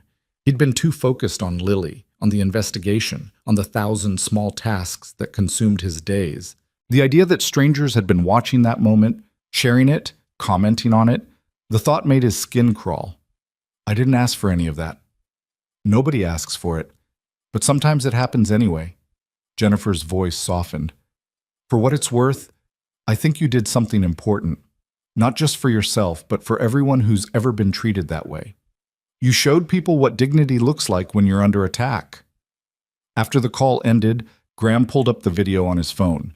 It had been viewed over 2 million times. The comments ranged from supportive to outraged to everything in between, but the overwhelming sentiment was clear. People were tired of being judged by their appearances. They were tired of institutions that claimed to serve everyone, but only valued those who looked the part. "This changes things," Graham said quietly. "The public attention, the pressure. We can't just handle this internally anymore." "What are you suggesting?" "A public statement. Full transparency about what happened, what we're doing about it, and where we go from here." Graham set down his phone. "And I want you to be part of it, not as a victim, as a partner. Someone who can speak to what this bank should be." Caleb's first instinct was to refuse. He'd never wanted attention, never sought it. His life had been built on the principle of quiet competence. Do the work, do it well, and let the results speak for themselves.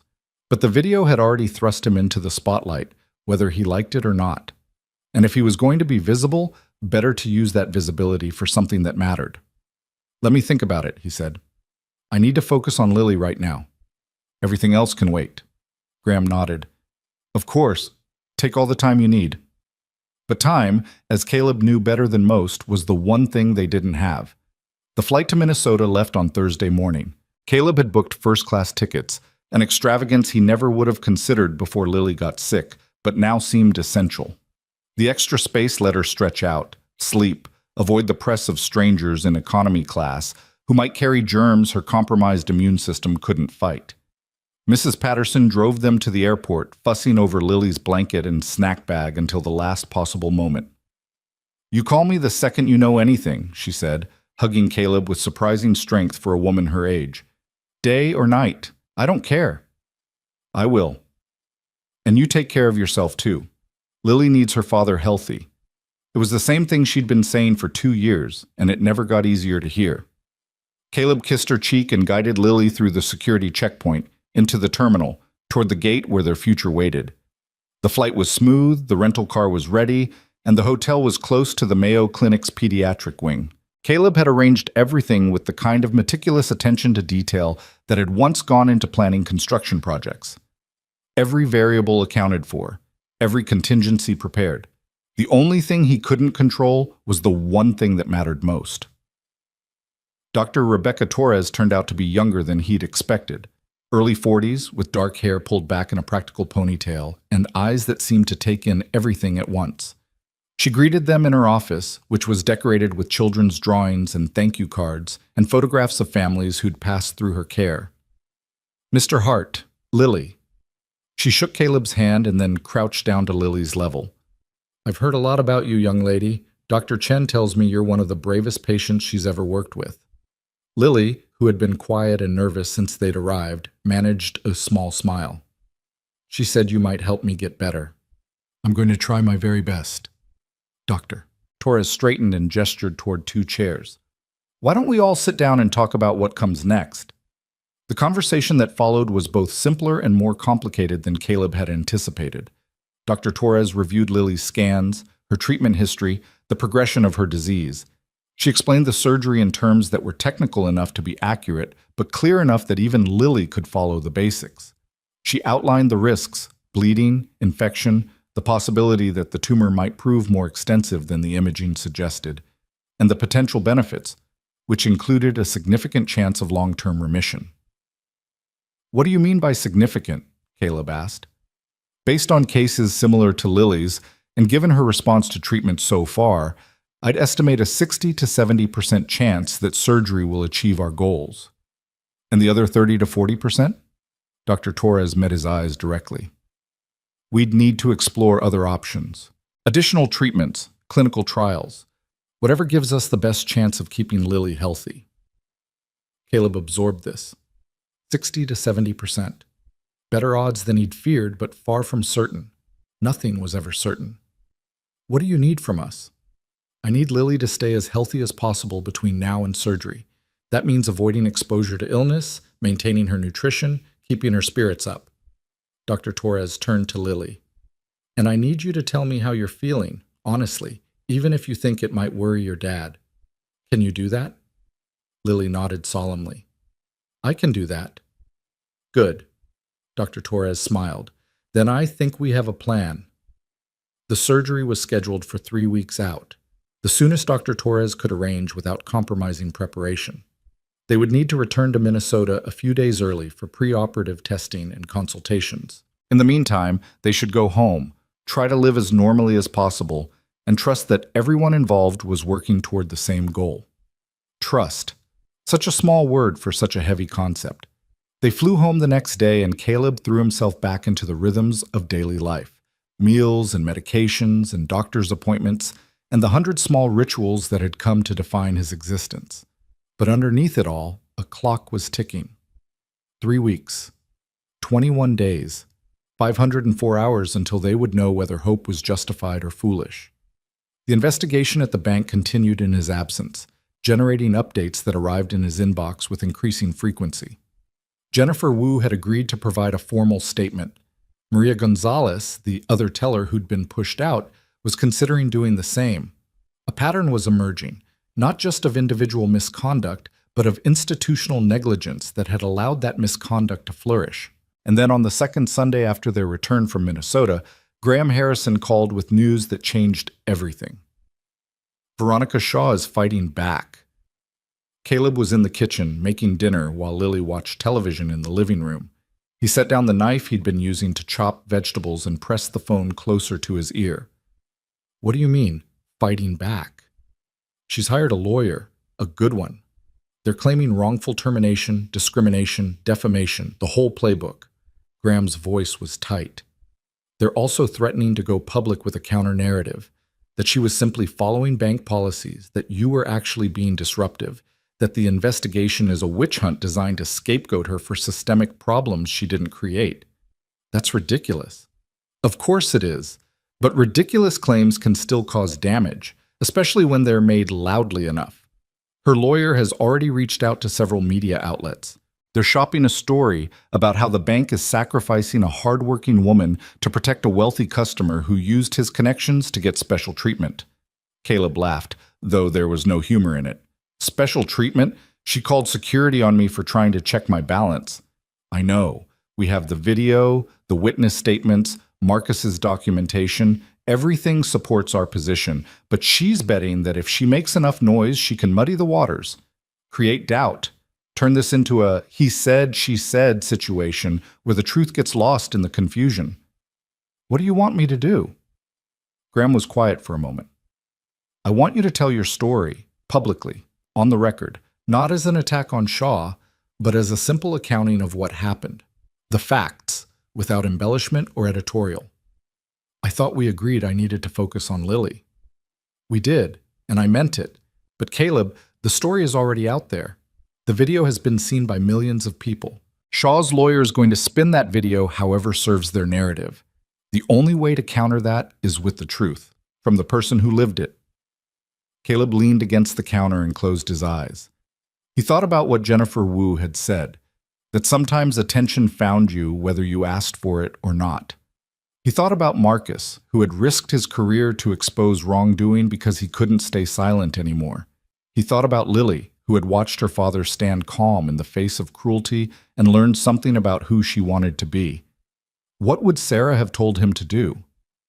He knew the answer before he finished forming the question. "All right," he said. "Set it up. But I have conditions." "Name them." "First, no interviews where Lily could be identified or photographed. She's a child, she's sick, and she deserves privacy." "Agreed." "Second, I'm not doing this to destroy Veronica Shaw. I meant what I said about not becoming ugly. If this turns into a public attack on her personally, I'm out." "Understood." "Third, whatever I say in my own words. No scripts, no talking points, no corporate messaging. If the bank doesn't like what I have to say, they can issue their own statement separately." Graham paused. "That's a significant risk for us. You might say something that complicates our legal position. That's my condition. Take it or leave it." Another pause, longer this time. Then Graham sighed. "I'll take it. When can you be available?" "After Lily's surgery, not before. My daughter comes first. Everything else is secondary." "Of course, I'll hold off on any public statements until then. But Caleb, if Shaw's lawyer gets traction in the media, we may need to respond faster than we'd like." "Then respond. Just don't use my name until I'm ready." They agreed on the terms, and Caleb hung up. He stood in the kitchen for a long moment, staring at the half-chopped vegetables on the cutting board, trying to process how his life had become so complicated. 6 months ago, he'd been a quiet man living a quiet life, focused entirely on his daughter's care.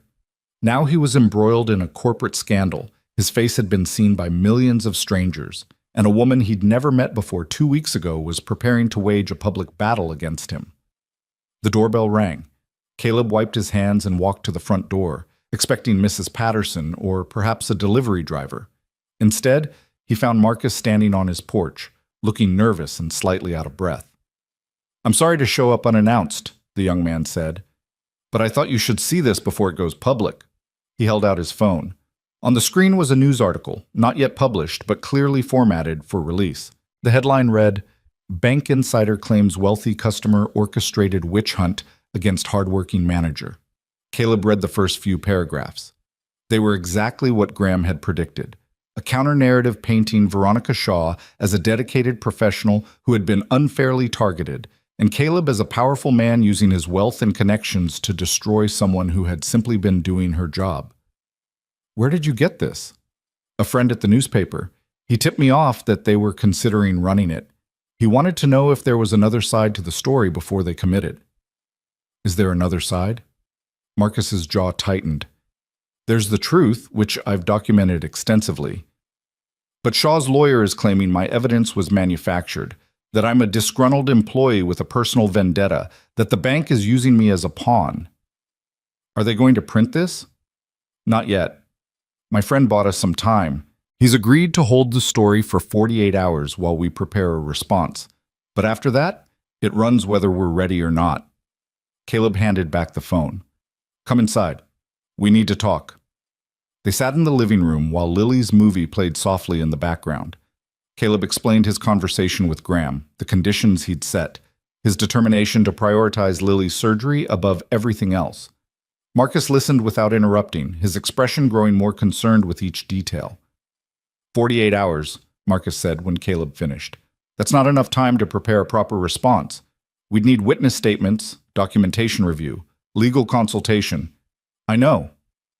"And you're not willing to go public before Lily's surgery?" "I can't. She needs me focused. She needs stability. If I'm distracted by media appearances and press conferences and all of this, Caleb gestured vaguely at the phone Marcus was still holding. I can't be the father she needs. Not right now. Marcus was quiet for a long moment. Then he looked up, and there was something new in his eyes. Determination, maybe, or resolve. Then let me do it. What? Let me go public. I have the documentation. I was there when Shaw treated other customers the same way she treated you. I can tell the story, answer the questions, handle the media attention. He leaned forward. You focus on Lily. I'll hold the line until you're ready. Marcus, that could destroy your career. Shaw's lawyer will come after you with everything they have. I know. I've thought about it. The young man's voice was steady. But some things are more important than career safety. You taught me that. In the lobby that day when you stood there holding your daughter and refused to become ugly, you showed me what courage actually looks like. That wasn't courage. That was just me being too tired to fight. Maybe. But the effect was the same. You inspired people. You inspired me. Marcus stood. Marcus, let me do this. It's my evidence, my documentation, my testimony. I should be the one to defend it. Caleb looked at the young man standing in his living room, barely 25 years old, nervous but resolute, willing to risk everything for the sake of something larger than himself. It reminded Caleb of soldiers he'd served with, men who'd put their bodies between danger and their brothers, because that was what the moment required. You're sure about this? I'm sure. Then talk to Graham first. Make sure the bank is ready to back you up. And Marcus?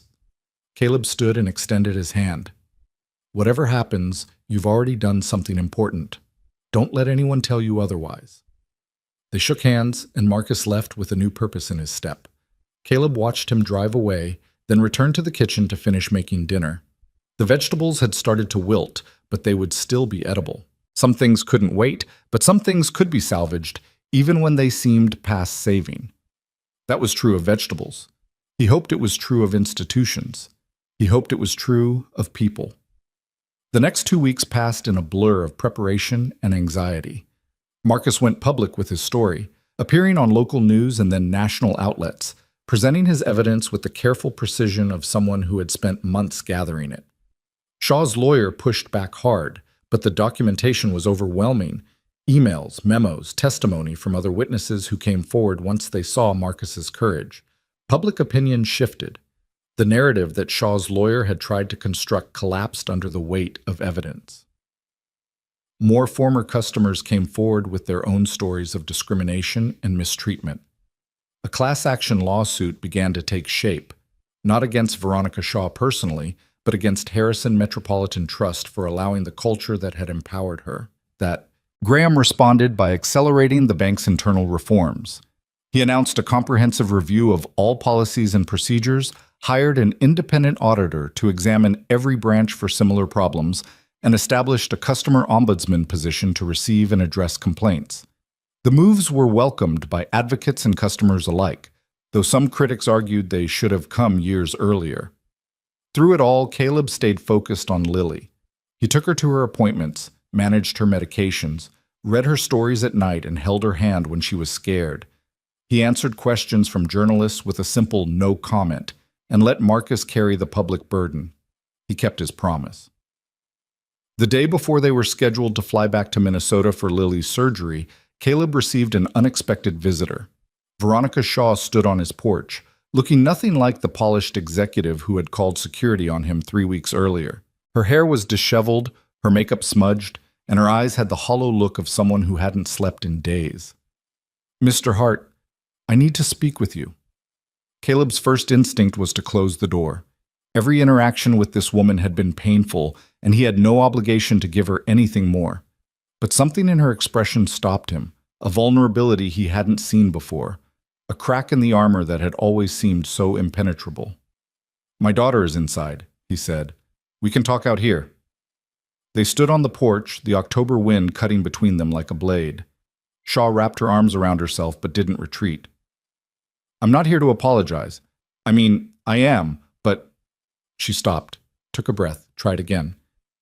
I know an apology doesn't fix anything.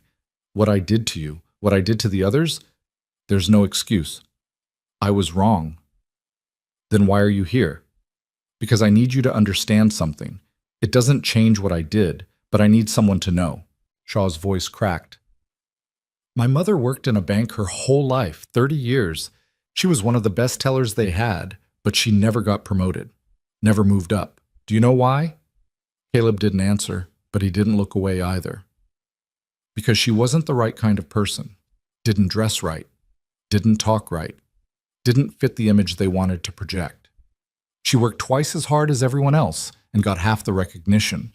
And when she finally retired, they gave her a card and a gift certificate and forgot she existed within a week. That's terrible, but it doesn't justify. I know it doesn't. Shaw's eyes filled with tears she didn't try to hide. But when I got promoted, when I finally made it to a position where I had power, I told myself I was protecting the institution, making sure we maintained standards, keeping out the people who would drag us down. She laughed bitterly. I became exactly what they were, the people who held my mother back. I became them. Caleb was quiet for a long moment. The wind picked up, scattering leaves across the porch, carrying the smell of wood smoke from somewhere down the street. Why are you telling me this? Because you said something that day in the lobby to your daughter. You said we don't become ugly just because others are. Shaw wiped her eyes with the back of her hand. I've been ugly for a long time, Mr. Hart. I've been ugly, and I didn't even see it. And now everyone sees it, and there's nothing I can do to take it back. What do you want from me? Nothing. I don't deserve anything from you, but I wanted you to know that I heard what you said, and I'm going to try.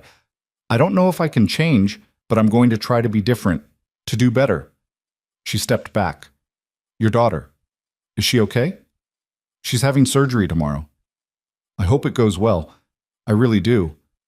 Shaw turned to leave, then paused at the edge of the porch.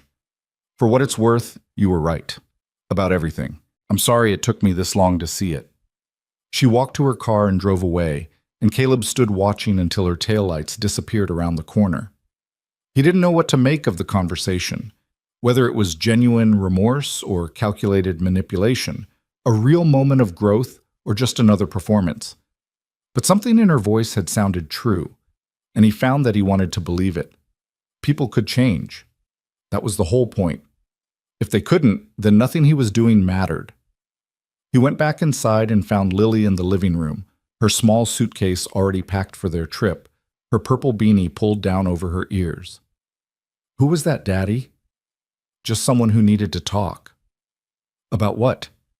Caleb sat down beside her and pulled her into his arms. She was so light, so fragile, so impossibly precious. Everything he did, everything he endured, every battle he fought, it was all for this, for her. About trying to be better, he said. About making mistakes and learning from them. That sounds hard. It is hard. It's one of the hardest things there is. Lily nodded, processing this in her serious way. Daddy, are you scared about tomorrow? He hesitated. They'd always been honest with each other, even when honesty was painful. She deserved the truth. Yes, he said. I'm scared. Me too. She pressed her face against his chest. But I'm glad you'll be there. I'll always be there, Lilybug, no matter what. They sat together in the quiet house, holding each other, watching the last light of day fade into evening. Tomorrow they would fly to Minnesota, to a hospital where strangers would try to save his daughter's life. Tomorrow, the real test would begin. Not the public battles or corporate investigations, but the private struggle that had consumed them for 2 years. But tonight, there was this, the warmth of her small body, the steady rhythm of her breathing, the love that had survived everything the world had thrown at them. It would have to be enough. The flight to Minnesota departed at 6 in the morning, which meant leaving the house at 4, which meant not really sleeping at all. Caleb lay awake through the dark hours, listening to the sounds of the house, the furnace cycling, the wind against the windows, the occasional creak of settling wood, and trying not to think about everything that could go wrong. When his alarm finally went off, he was already dressed. He woke Lily as gently as he could, helped her into her warmest clothes, and carried her to the car where Mrs. Patterson was waiting to drive them to the airport. I'll be praying for you both, the old woman said as she hugged them goodbye at the security checkpoint. Every minute of every day. Thank you, Eleanor. You bring her home safe, Caleb Hart. You bring that little girl home safe. The flight was smooth, the rental car was ready, and the hotel was exactly as they'd left it 2 weeks earlier. Everything was the same, and everything was different. The stakes had become real in a way they hadn't been before. Tomorrow was no longer an abstraction. It was here. They spent the evening in their hotel room, watching movies and eating room service and pretending that everything was normal. Lily fell asleep around 8, exhausted by the travel and the anxiety and the weight of knowing what was coming. Caleb sat beside her bed, watching her breathe, memorizing the details of her face. His phone buzzed with a text from Marcus. Thinking of you both? The whole bank is pulling for Lily. You're not alone. A second text, this one from Graham. Whatever you need, whenever you need it. We're here. A third text, from a number he didn't recognize. He opened it to find a message from Jennifer Wu. A friend told me about your daughter's surgery. I don't know you, and you don't know me, but I wanted you to know that there are strangers out here who care. Good luck tomorrow. Caleb set down his phone and looked at his daughter. The light from the hallway illuminated her face, casting soft shadows across features that reminded him so much of Sarah. She was fighting a battle she hadn't chosen, with courage she shouldn't have needed, and tomorrow the outcome of that battle would be determined by factors beyond anyone's control. But she wasn't fighting alone. None of them were. The morning of the surgery arrived with clinical efficiency. Pre-op procedures, consent forms, final consultations with Dr. Torres and her team. Caleb walked beside Lily's gurney as they wheeled her toward the operating room, holding her hand, telling her he loved her, promising to be right there when she woke up. Daddy? Her voice was small, blurred by the pre-anesthesia medication they'd given her. Yeah, sweetheart? You're my best friend. His throat closed. He squeezed her hand and kissed her forehead. You're my best friend too, Lilybug. Always. The doors to the operating room swung open, and the nurses guided the gurney through. The last thing Caleb saw was Lily's hand reaching back toward him before the doors closed and she was gone. The waiting room was quiet. A television mounted in the corner played news on mute, and magazines from 3 years ago sat in neat stacks on end tables. Caleb took a seat by the window and prepared for the longest hours of his life. Time moved strangely. Sometimes it crawled, each minute stretching into eternity. Sometimes it lurched forward, and he'd look up to find an hour had passed without his noticing. Nurses came and went, updating other families, bringing news both good and bad. Caleb watched them all and waited for his turn. 3 hours in, his phone rang. Graham Harrison's name appeared on the screen. Caleb, I'm sorry to bother you at a time like this, but there's something you need to know. The bank's board met this morning. We've voted unanimously to establish a new community initiative, a foundation dedicated to serving families in crisis. Medical bills, housing assistance, job training, everything we should have been doing all along. That's good news. There's more. We'd like to name it after your father, the Daniel Hart Foundation for Community Service, if you approve. Caleb closed his eyes. His father had spent his life building things that would outlast him. Buildings and bridges and the kind of legacy that couldn't be measured in dollars. This would be another building, another foundation, another way his father's memory would continue to matter. I approve. Thank you, Caleb. And please, let me know the moment you have news about Lily. 4 hours became 5. 5 became 6. The shadows in the waiting room shifted as the sun moved across the sky, tracking the passage of time that seemed to have no relationship to the clock on the wall. Caleb paced, sat, paced again. He bought coffee he didn't drink. He read articles he didn't remember. At the 6-hour mark, the doors to the surgical wing opened and Dr. Torres walked through. Caleb was on his feet before she'd taken 3 steps. He read her face, searching for any hint of the news she was about to deliver. Her expression was tired but not grim. There was something in her eyes that looked like hope. Mr. Hart, she extended her hand and he shook it automatically. Lily is out of surgery. She's in recovery now. How did it go? Better than we hoped. The tumor was more accessible than we'd feared and we were able to achieve clean margins. There's still a long road ahead, monitoring, follow-up treatments, careful observation, but based on what we saw today, I'm optimistic about her prognosis. Caleb felt his knees threaten to give out. He gripped the back of a chair to steady himself. She's going to be okay. I can't make promises. Medicine doesn't work that way. But if I were betting on any patient to beat this, I'd bet on Lily. Dr. Torres smiled. She's a fighter, and she has a father who's taught her how to fight. They let him into the recovery room 20 minutes later. Lily was still unconscious, her small body dwarfed by the hospital bed and the machinery surrounding her. Monitors beeped, IV lines dripped, and somewhere beneath all the medical apparatus, his daughter was healing. Caleb pulled a chair beside her bed and took her hand. It was warm, alive, still attached to the person who meant more to him than anything else in the world. I'm here, he whispered. I'm right here, Lilybug, just like I promised. He sat there through the afternoon, through the evening, through the long hours of the night. Nurses came and went, checking vitals, adjusting medications, offering coffee he still didn't drink. The world outside continued its business, the bank investigation, the media coverage, the 1,000 complications of life. But in this room, none of it mattered. Only Lily. Only this moment. Only the steady rhythm of her breathing and the unbroken promise of her father's presence. She woke just after sunrise, her eyes fluttering open to find him watching her. She looked confused at first, disoriented. Then her gaze focused and she saw him there. Daddy? Hey, sweetheart. His voice broke. Welcome back. Did it work? It worked. The doctor says you did great. Lily smiled, a real smile, the kind that transformed her whole face, and closed her eyes again. I knew it would work, she murmured, already drifting back toward sleep. I wasn't scared. You weren't?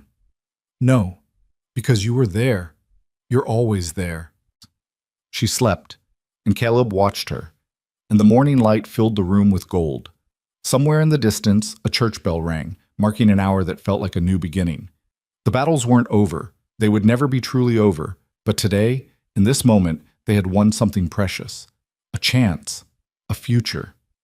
Hope that had been earned through courage and love and the refusal to become ugly, no matter how ugly the world became. It was enough.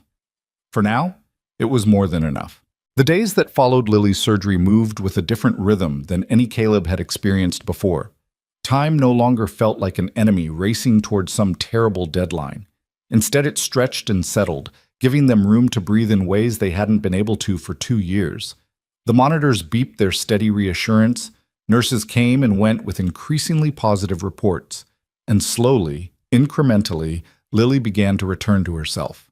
On the 3rd day post-surgery, she asked for chocolate pudding. On the 4th, she complained that the hospital television didn't have enough cartoon channels. On the 5th, she asked Caleb to read her a story. And when he pulled out the worn copy of Charlotte's Web they'd been working through for months, she listened with bright eyes and asked questions about the pig and the spider and whether words really could save someone's life. Sometimes, Caleb told her, turning the page, sometimes words are the most powerful thing we have. More powerful than medicine? Different kind of powerful. Medicine heals the body. Words heal everything else. Lily considered this with the seriousness she brought to all important questions. Like when you told me we don't become ugly just because others are? Like that, yeah. Those were good words, Daddy. Thank you, sweetheart. I remember them when I'm scared. I say them in my head, and it helps. Caleb had to look away for a moment, pretending to study something out the window.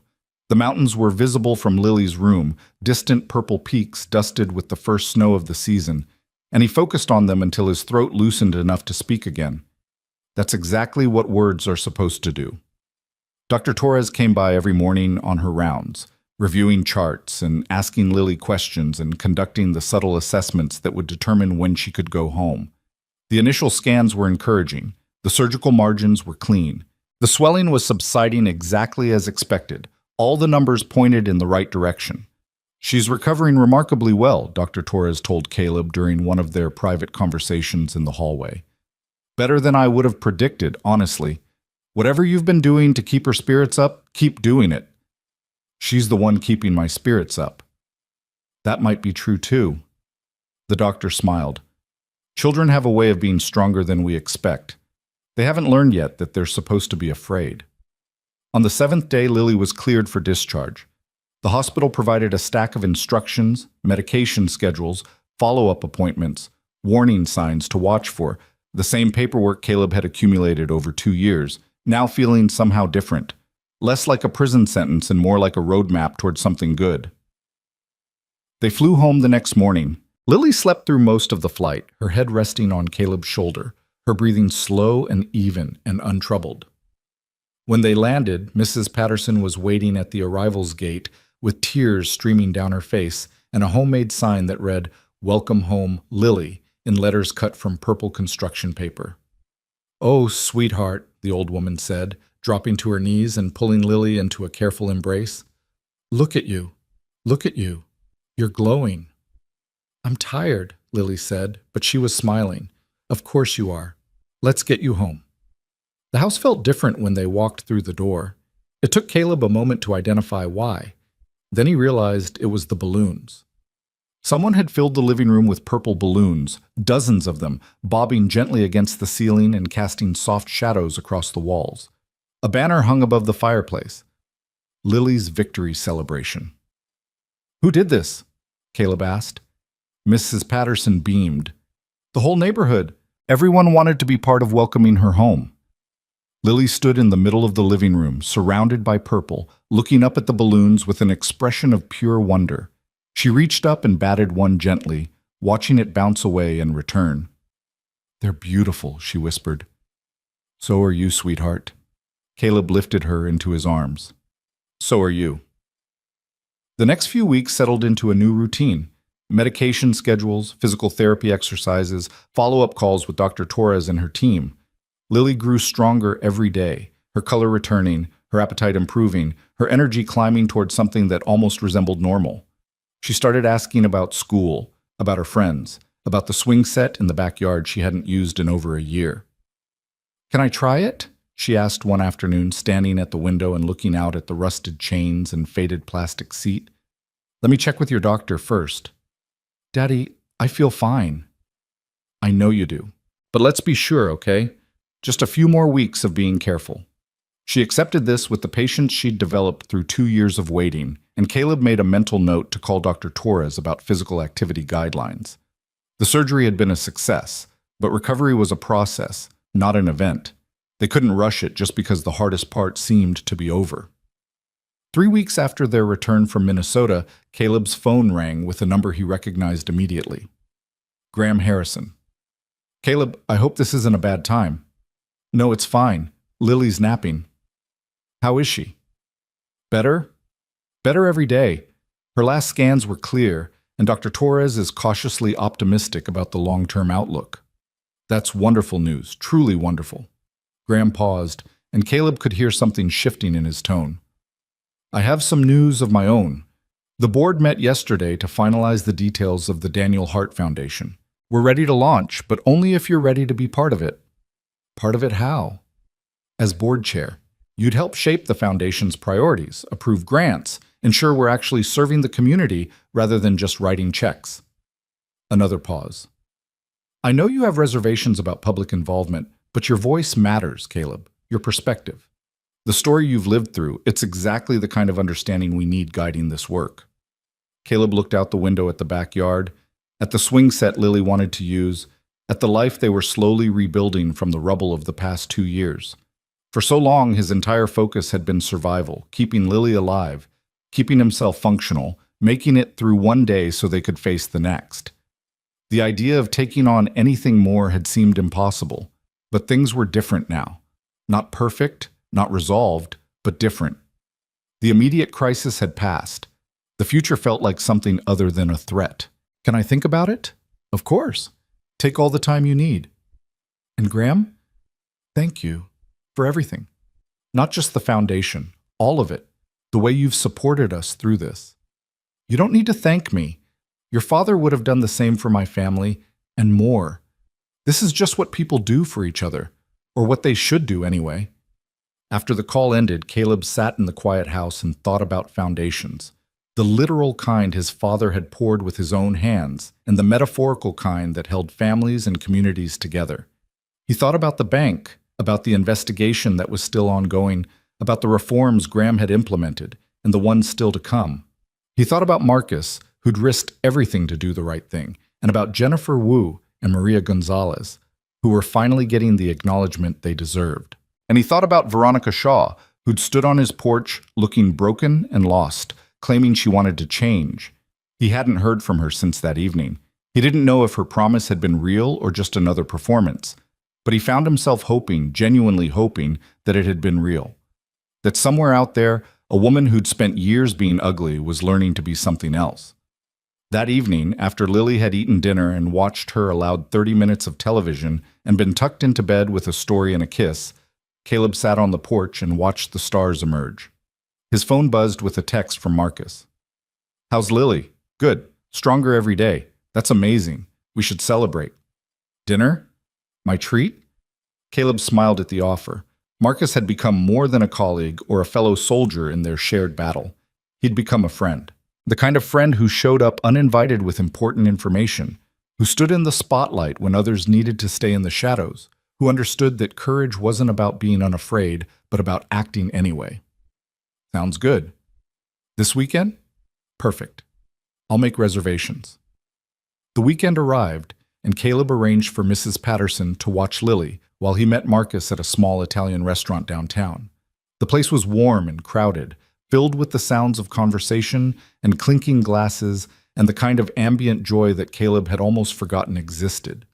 Marcus was already at a table near the back, 2 menus in front of him, and a nervous energy in his movements that Caleb had learned to recognize. "Everything okay?"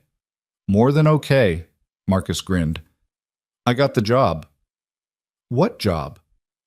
"The compliance position at the bank. Mr. Harrison created it specifically to address the issues we uncovered. Internal oversight, customer advocacy, making sure what happened to you never happens again." He laughed, a sound of pure relief. "I've been afraid to say anything until it was official. But it's official now. I start Monday." Caleb reached across the table and shook his hand firmly. "Congratulations. You've earned it. I couldn't have done it without you. Any of it. You could have. You would have. It just might have taken longer." They ordered food and wine and spent the next 2 hours talking about everything and nothing. The investigation, the foundation, Marcus's plans for his new role, Caleb's decision about whether to accept the board position. The conversation flowed easily, the way it did between people who'd been through something together and come out the other side. At some point, the topic turned to Veronica Shaw. "She accepted the transfer," Marcus said. "Downtown community branch. Junior position. She starts next week." "How do you know?" "Mr. Harrison told me. He said he offered her the chance to walk away entirely. Severance, references, the whole package. She turned it down. Said she wanted to stay and prove she could be different." Caleb turned his wine glass slowly, watching the light refract through the deep red liquid. "Do you believe her?" "I don't know. I want to. But wanting something doesn't make it true." Marcus leaned back. "What about you? Do you believe her?" "I believe people can change. Whether they actually do, that's something they have to prove over time." "That's very generous, considering what she did to you." "It's not generous, it's practical." Caleb set down the glass. "If I decided she was beyond redemption, what would that accomplish?" "She'd still be out there. She'd still have the same choices to make. The only difference is I'd be carrying around anger that does nothing but weigh me down." "So you've forgiven her?" "I don't know if forgiveness is the right word. I've let go of wanting her to suffer. I've let go of needing her to be punished. But trust? That has to be earned, and she hasn't earned it yet." Marcus nodded slowly. "That makes sense. I'm not sure I could do it, though. If someone treated me the way she treated you, in front of my family, in front of strangers, I don't know if I could let it go." "You might surprise yourself. We usually do, when we have to." They finished dinner and walked out into the cool November night. The stars were bright overhead, and the streets were quiet in the way of small cities after dark. Marcus offered to drive Caleb home, but Caleb declined. The restaurant was only a mile from his house, and the walk would do him good. He set off along sidewalks he'd known since childhood, past houses where his father had done work, past the elementary school he'd attended before it was renovated, past the corner lot where he'd first learned to ride a bike. The city had changed since then, grown and evolved and become something different. But the bones were the same. The foundation was still solid. His phone buzzed with a text from Mrs. Patterson. Lily asked for you. She says she's not tired, but I think she just wants a goodnight kiss. Caleb quickened his pace. He found Lily sitting up in bed, fighting sleep with the stubborn determination she brought to everything. Her eyes were heavy-lidded, and her yawns came every few seconds, but she refused to lie down until she'd seen him. Hey, sweetheart, Mrs. Patterson said you were asking for me. I wanted to tell you something. What's that? Lily reached up and touched his face, her small hand warm against his cheek. Thank you for being my daddy. The words hit him like a physical force. He gathered her into his arms and held her close, feeling her heartbeat against his chest, smelling the hospital soap scent of her hair that he'd come to associate with survival. Thank you for being my daughter, he whispered. I love you more than anything in the whole world. More than ice cream? More than ice cream. More than chocolate? More than chocolate. More than anything? More than anything. She smiled against his shoulder, satisfied with his answers, and let her eyes finally close. He held her for a long time, even after her breathing had slowed into the rhythm of sleep, even after his arms began to ache from the position. These moments were precious. These moments were the whole point. When he finally laid her down and tucked the blankets around her, she stirred just enough to mumble something he couldn't quite hear. What was that, sweetheart? I said... She yawned hugely. I said, we're a good team. Yeah. He kissed her forehead. Yeah, we are. The next morning, Caleb called Graham Harrison and accepted the position on the Daniel Hart Foundation board. The launch event was scheduled for the first week of December, timed to coincide with the bank's annual holiday celebration. Graham wanted to make a statement to show the community that Harrison Metropolitan Trust was serious about change, that the foundation wasn't just a public relations exercise, but a genuine commitment to doing better.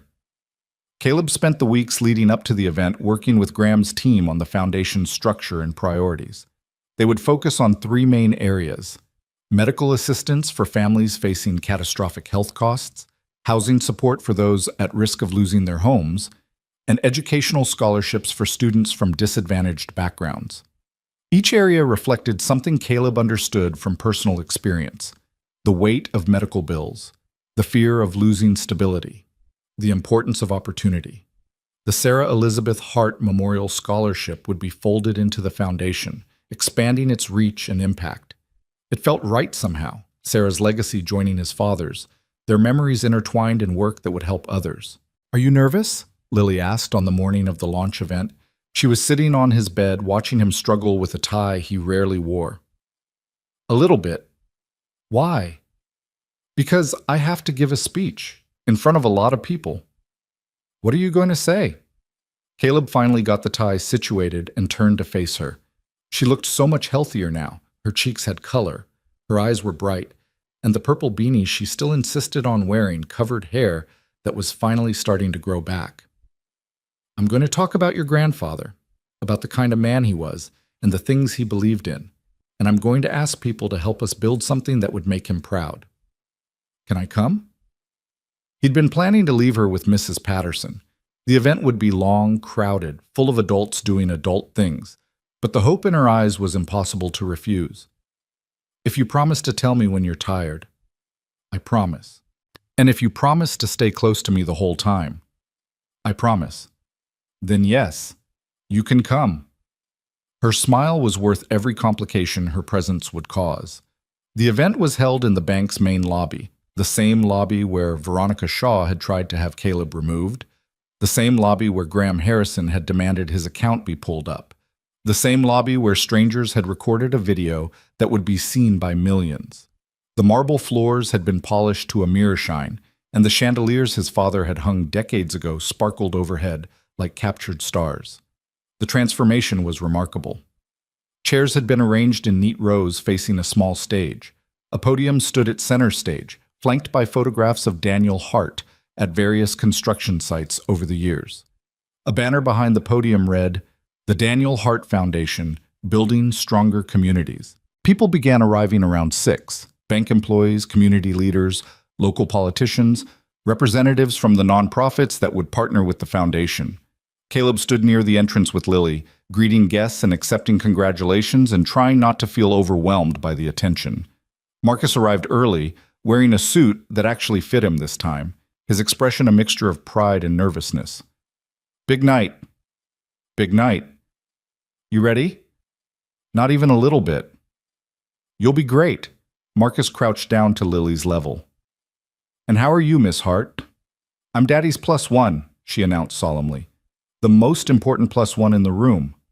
Graham found them a few minutes later, his face creased with the kind of smile that comes from seeing something long planned finally come together. Caleb, Lily, you both look wonderful. Thank you for all of this, Caleb said. Don't thank me. This was your vision. I just provided the resources. Graham placed a hand on his shoulder. Your father would be so proud. I hope you know that. I hope so too. The program began promptly at 7. Graham gave opening remarks about the bank's history, its commitment to the community, and the circumstances that had led to this moment. He didn't shy away from the investigation, the failures, the need for accountability, but he framed them as opportunities for growth rather than sources of shame. We made mistakes, he said, his voice carrying across the hushed lobby. We allowed a culture to develop that contradicted everything this institution was supposed to stand for. And when those mistakes were exposed, we had a choice. We could have circled the wagons, denied responsibility, protected ourselves at the expense of the people we'd harmed. Instead, we chose accountability. We chose transparency. We chose to become the bank we should have been all along. Then he introduced Caleb. The walk to the podium felt endless. Caleb was aware of hundreds of eyes following him, of cameras positioned around the room to record the moment, of Lily watching from her seat in the front row with an expression of fierce pride. He reached the microphone and looked out at the sea of faces, some familiar, most strangers, and felt the words he'd prepared evaporate like morning mist. So he spoke from the heart instead. My father was a builder, he began, not a banker, not a businessman, a builder. He spent his life pouring foundations, raising walls, creating the structures that other people filled with their lives. He believed that what you built mattered, that how you built it mattered, that the parts nobody saw, the concrete beneath the marble, the steel inside the walls, those were the parts that determined whether something would stand or fall. He paused, gathering himself. A few months ago, I walked into this lobby holding my daughter. She'd just finished a cancer treatment, and I wanted to check my account balance before taking her for ice cream. Simple errand, 5 minutes. But someone decided, based on how I looked, how I was dressed, the calluses on my hands, that I didn't belong here, that I was suspicious, that I should be removed. The room was absolutely silent. I could have become angry. I could have shouted, made threats, demanded satisfaction. Part of me wanted to. But my daughter was watching. She was learning, in that moment, what kind of man her father was going to be. And I realized that how I responded mattered more than what had been done to me. He found Lily's eyes in the front row. She was sitting perfectly still, her attention fixed on him, her small hands folded in her lap. My father used to say that foundations take time. You can't rush them. You can't cut corners. You have to do the work day after day until something solid emerges. That's what this foundation is about. Not a quick fix or a public relations gesture. A genuine commitment to building something that will last. He looked at Graham, at Marcus, at all the people who had helped bring this moment into being. We're going to help families facing medical crises the way my family faced one. We're going to support people at risk of losing their homes because everyone deserves stability. We're going to create opportunities for students who might otherwise be overlooked because potential doesn't care about zip codes or bank balances. He turned back to face the audience directly. And we're going to do it the way my father would have done it, one brick at a time, one family at a time, one act of genuine service at a time, because that's how you build something that lasts. That's how you create a foundation that can hold whatever the world throws at it. He stepped back from the podium. For a moment, the silence continued. Then applause began, starting somewhere in the middle of the crowd and spreading outward until it filled the lobby like a wave. People rose to their feet. Cameras flashed, and through it all, Caleb kept his eyes on Lily, who was clapping with everyone else, her face shining with a joy that had nothing to do with the crowd's reaction and everything to do with watching her father become the man she'd always believed he was. After the formal program ended, the event shifted into a reception. Waiters circulated with trays of appetizers and glasses of wine. Conversations broke into clusters throughout the lobby. People approached Caleb to shake his hand, to thank him, to share their own stories of hardship and recovery. At some point during the evening, Marcus appeared at his elbow with an expression that Caleb had learned to recognize as significant news. "There's someone who wants to speak with you. She's waiting by the east entrance." "Who?" "Veronica Shaw." Caleb's immediate reaction was resistance. This was his father's night. This was supposed to be a celebration, not a confrontation. Whatever Shaw wanted could wait. But then he thought about foundations, about the slow work of building something solid, about giving people the chance to prove they could change. "Watch Lily for me?" "Of course." He found Shaw standing alone near the doors that led to the parking garage. She was dressed professionally but simply, nothing like the polished executive who'd called security on him months ago. Her posture was different too, less aggressive, more uncertain. She looked like someone who had spent time thinking about who she wanted to become. "Mr. Hart, thank you for seeing me. What can I do for you?" "Nothing, She stopped, took a breath, tried again. "I heard your speech, about your father, about building things that last." She met his eyes.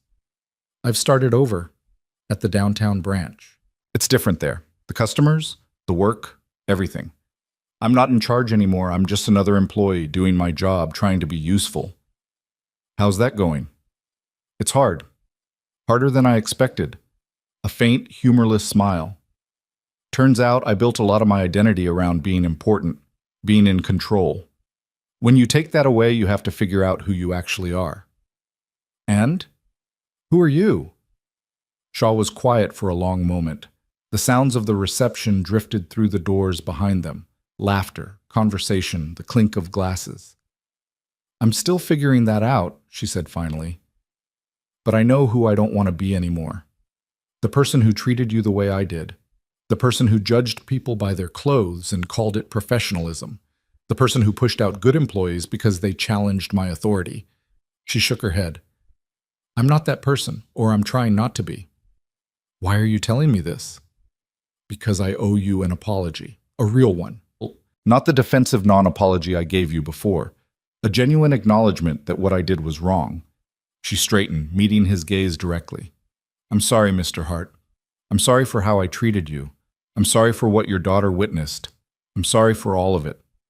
Caleb studied her for a long moment. He thought about everything that had happened since that day in the lobby, the investigation, the revelations, the long road that had led to this evening. He thought about Lily's surgery, about the people who'd shown up when they didn't have to, about the foundation that now bore his father's name. And he thought about what he'd told Marcus at dinner, that he'd let go of wanting Shaw to suffer. That trust had to be earned, that people could change, even if proving it took time. "Thank you," he said finally, "for the apology. It means something." "Does it?" "It does." He extended his hand. "Good luck with your new position, Ms. Shaw. I hope you find what you're looking for."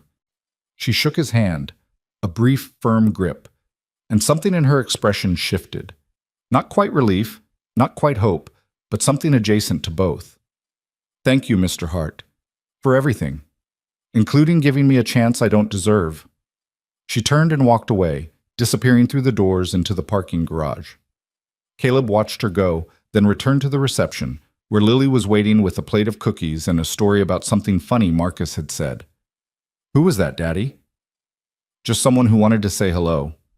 "Are they nice?" Caleb thought about the question, about all the layers of complexity that nice couldn't capture, about the difference between who someone was and who they were becoming. "They're trying to be," he said. "Sometimes that's the best we can do." The event wound down around 10. Guests departed, staff began cleaning up, and the lobby gradually emptied until only a handful of people remained. Caleb found himself standing near the windows, looking out at the city lights. Lily asleep in a chair nearby with her head resting on Marcus's jacket. Graham approached and stood beside him. "It was a good night." "It was." Your father would have been proud, not just of the foundation, of you, the way you've handled everything. Caleb shook his head. I just did what had to be done. That's what character is, Caleb. Doing what has to be done, even when it's hard, even when you'd rather hide. Graham placed a hand on his shoulder. You've got more of your father in you than you know. They stood in comfortable silence, watching the city lights flicker in the darkness beyond the windows. Somewhere out there, families were struggling with the same challenges Caleb had faced: medical bills, housing insecurity, the crushing weight of circumstances beyond their control. The foundation wouldn't solve everything. It couldn't. But it could help some of them. It could make a difference. And that was enough.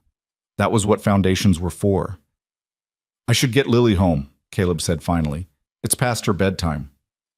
Of course. Take care of her. Take care of yourself. Graham smiled. And Caleb? Thank you. For everything you've given us tonight. It's more than you know. Caleb gathered his sleeping daughter into his arms, thanked Marcus for his help, and walked out into the cold December night. The stars were bright overhead, the air was crisp with the promise of coming snow, and the weight of everything he'd been carrying for the past 3 months felt somehow lighter. He drove home through quiet streets, carried Lily inside and tucked her into bed, then stood for a long moment in her doorway, watching her sleep. The purple beanie had slipped off again, revealing the soft fuzz of hair growing back. Her face was peaceful, unmarked by the pain and fear that had shaped so much of her young life. She was going to be okay. They both were. The thought felt strange after so long spent preparing for the worst, but it also felt true. For the first time in years, the future looked like something to anticipate rather than something to survive. Caleb closed Lily's door gently and walked to the kitchen, where the day's mail was still piled on the counter.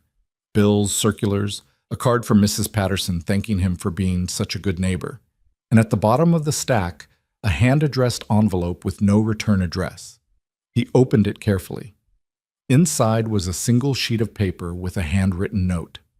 Mr. Hart, I watched the video of what happened at the bank. Then I watched your speech tonight on the news. I wanted you to know that you've changed how I see things. I've been angry for a long time, at the world, at people who have more than me, at circumstances I couldn't control. But watching you refuse to become ugly, watching you choose dignity over revenge, it made me realize that anger isn't strength. It's just another kind of weakness. Thank you for showing me there's another way. A stranger who needed to hear what you had to say. Caleb read the note twice, then set it down on the counter. He didn't know who had written it. He would never know. But somehow, that made it mean more. His father had spent his life building things that would last. Tonight, Caleb had begun to understand that the most important foundations weren't made of concrete and steel. They were made of moments like this, small acts of courage that rippled outward in ways no one could predict. He turned off the kitchen light and walked to his bedroom, where the photograph of Sarah still smiled from the nightstand. He touched it gently, the way he did every night, and whispered words he'd been saying for 3 years. I'm still here. I'm still trying. I hope you're proud. Then he lay down, closed his eyes, and slept better than he had in months.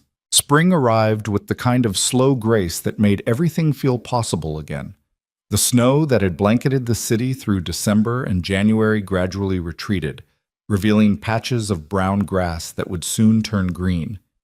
Crocuses pushed through the softening earth in Mrs. Patterson's garden, and the days stretched longer, filling with light that felt like a promise. Lily turned 9 on a Tuesday in March. Caleb woke before dawn to make her favorite breakfast, blueberry pancakes with whipped cream and a single candle stuck into a tower of berries, and found her already sitting at the kitchen table, her purple beanie replaced by a headband that showed off the soft curls now covering her scalp. Happy birthday, sweetheart. Daddy, I'm 9. She said it like an announcement, like the number itself carried weight. That's almost double digits. It is. How does it feel? She considered the question with her characteristic seriousness. It feels like everything is different, but also the same, like I'm still me, but a bigger version. That's exactly what growing up is. Is that what happened to you? Caleb laughed and set the pancakes in front of her. I'm still working on it. The day unfolded in a series of small celebrations. Mrs. Patterson brought over a purple cake she'd baked from scratch.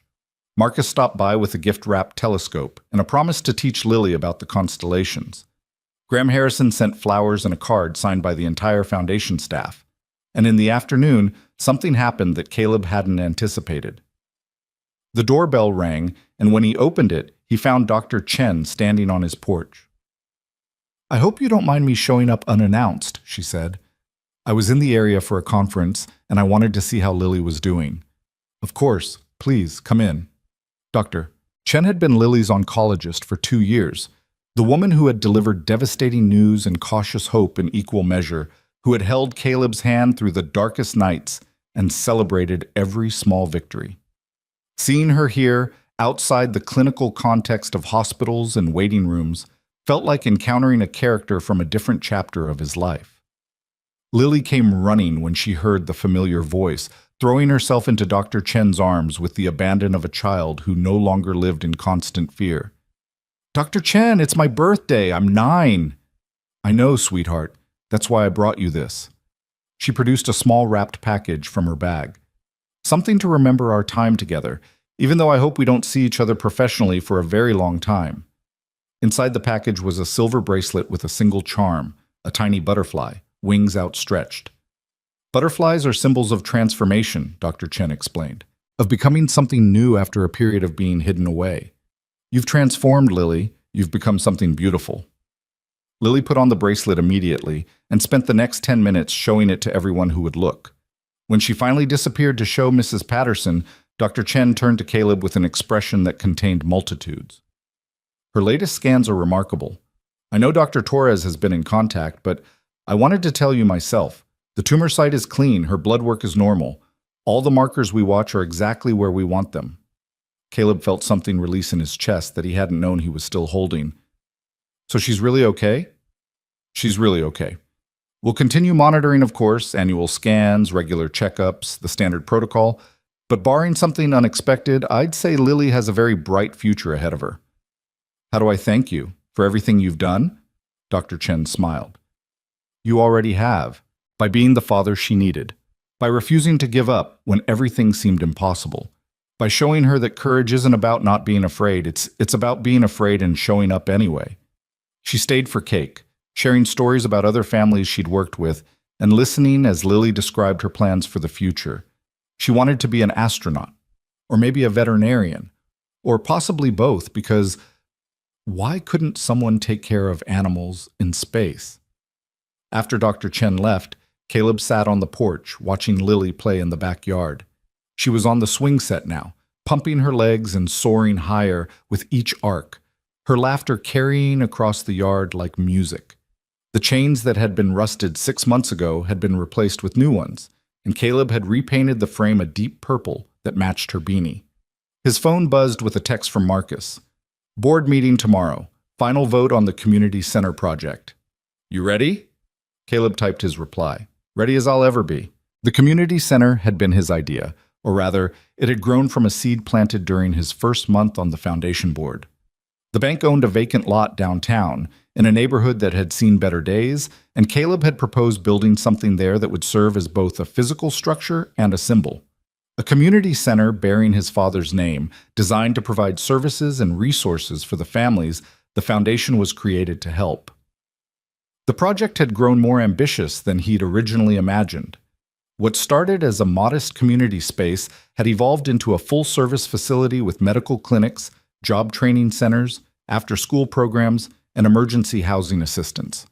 The budget had ballooned accordingly, and some board members had expressed concerns about the scope and feasibility. Tomorrow's vote would determine whether the project moved forward or was scaled back to something more modest. That evening, after Lily had been tucked in with a new book and a goodnight kiss, Caleb sat in his father's old armchair and thought about foundations. About the things we build with our hands and the things we build with our choices. About the legacy his father had left and the legacy Caleb was trying to create. The phone rang. Graham Harrison. "Caleb, I wanted to give you a heads up about tomorrow's meeting." "What's wrong?" "Nothing's wrong, but there's going to be a surprise guest at the vote, someone who wanted to address the board before the final decision." "Who?" Graham hesitated. Veronica Shaw. She's asked to speak in support of the project. Caleb was silent for a long moment. He hadn't seen or spoken to Shaw since the night of the foundation launch 4 months ago. He'd heard reports of her progress at the downtown branch, quietly effective, genuinely changed, earning respect through work rather than demanding it through position. But he'd kept his distance intentionally. She needed space to grow without his shadow over her. They both did. Why? She says she wants to share her perspective, what she's learned, what the community center would mean for the people she serves now. Graham paused. I told her I'd have to check with you first. If you're not comfortable with her being there, I'll make an excuse. Caleb thought about it. About the woman who had stood on his porch looking broken and lost. About the apology she'd given at the launch event. About all the people who had told him that change was impossible, that some people couldn't be redeemed, that giving second chances was naive. No, he said finally. Let her come. Let her speak. You're sure? I'm sure. The boardroom was full when Caleb arrived the next morning. All 12 board members were present, along with foundation staff, community representatives, and the architectural team that had designed the proposed center. The atmosphere was tense but hopeful. Everyone understood the significance of the vote. Graham called the meeting to order and reviewed the project proposal one final time. The numbers were impressive. A $15 million facility that would serve an estimated 3,000 families per year. The funding was secure, the community support was strong, and the only remaining question was whether the board had the courage to move forward. Before we vote, Graham said, we have a guest who has asked to address the board. Ms. Veronica Shaw. The door opened and Shaw entered. She looked different from the last time Caleb had seen her, not diminished, but transformed. The sharp edges had softened. The defensive posture had relaxed into something that looked almost like peace. She walked to the front of the room and faced the board with an expression that was simultaneously humble and resolute. Thank you for allowing me to speak. I know my presence here might seem strange given my history with this institution, given what I did, given who I was. She paused, collecting herself. I won't make excuses. What I did to Mr. Hart and his daughter, what I did to countless other customers over the years, was wrong. Not because I got caught, not because it embarrassed the bank, because I treated people as less than human based on nothing more than how they looked, and in doing so, I became less human myself. The room was absolutely silent. For the past 4 months, I've been working at the downtown community branch. It's the hardest job I've ever had, and also the most rewarding. Every day I meet people who are struggling, families trying to make ends meet, workers living paycheck to paycheck, parents doing everything they can to give their children a better life. And every day, I'm reminded of how badly I failed the people who trusted this bank with their lives. She turned to look directly at Caleb. Mr. Hart asked me once if I believed people could change. I told him I was trying to find out. Now I know the answer. She straightened. Yes, people can change, but only if they're given the chance. Only if someone believes in them when they haven't earned it yet. Only if the world offers redemption instead of permanent condemnation. She turned back to face the full board. The community center you're voting on today, it's not just a building. It's a statement about what kind of institution Harrison Metropolitan Trust wants to be. It's a concrete expression of the values Mr. Hart talked about at the foundation launch. Building things that last, serving people who need it most, creating opportunities for those who might otherwise be overlooked. Her voice strengthened with conviction.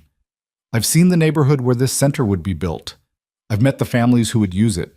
They're not statistics or abstract concepts. They're real people with real struggles and real potential. They deserve a bank that sees them. They deserve a community center that serves them.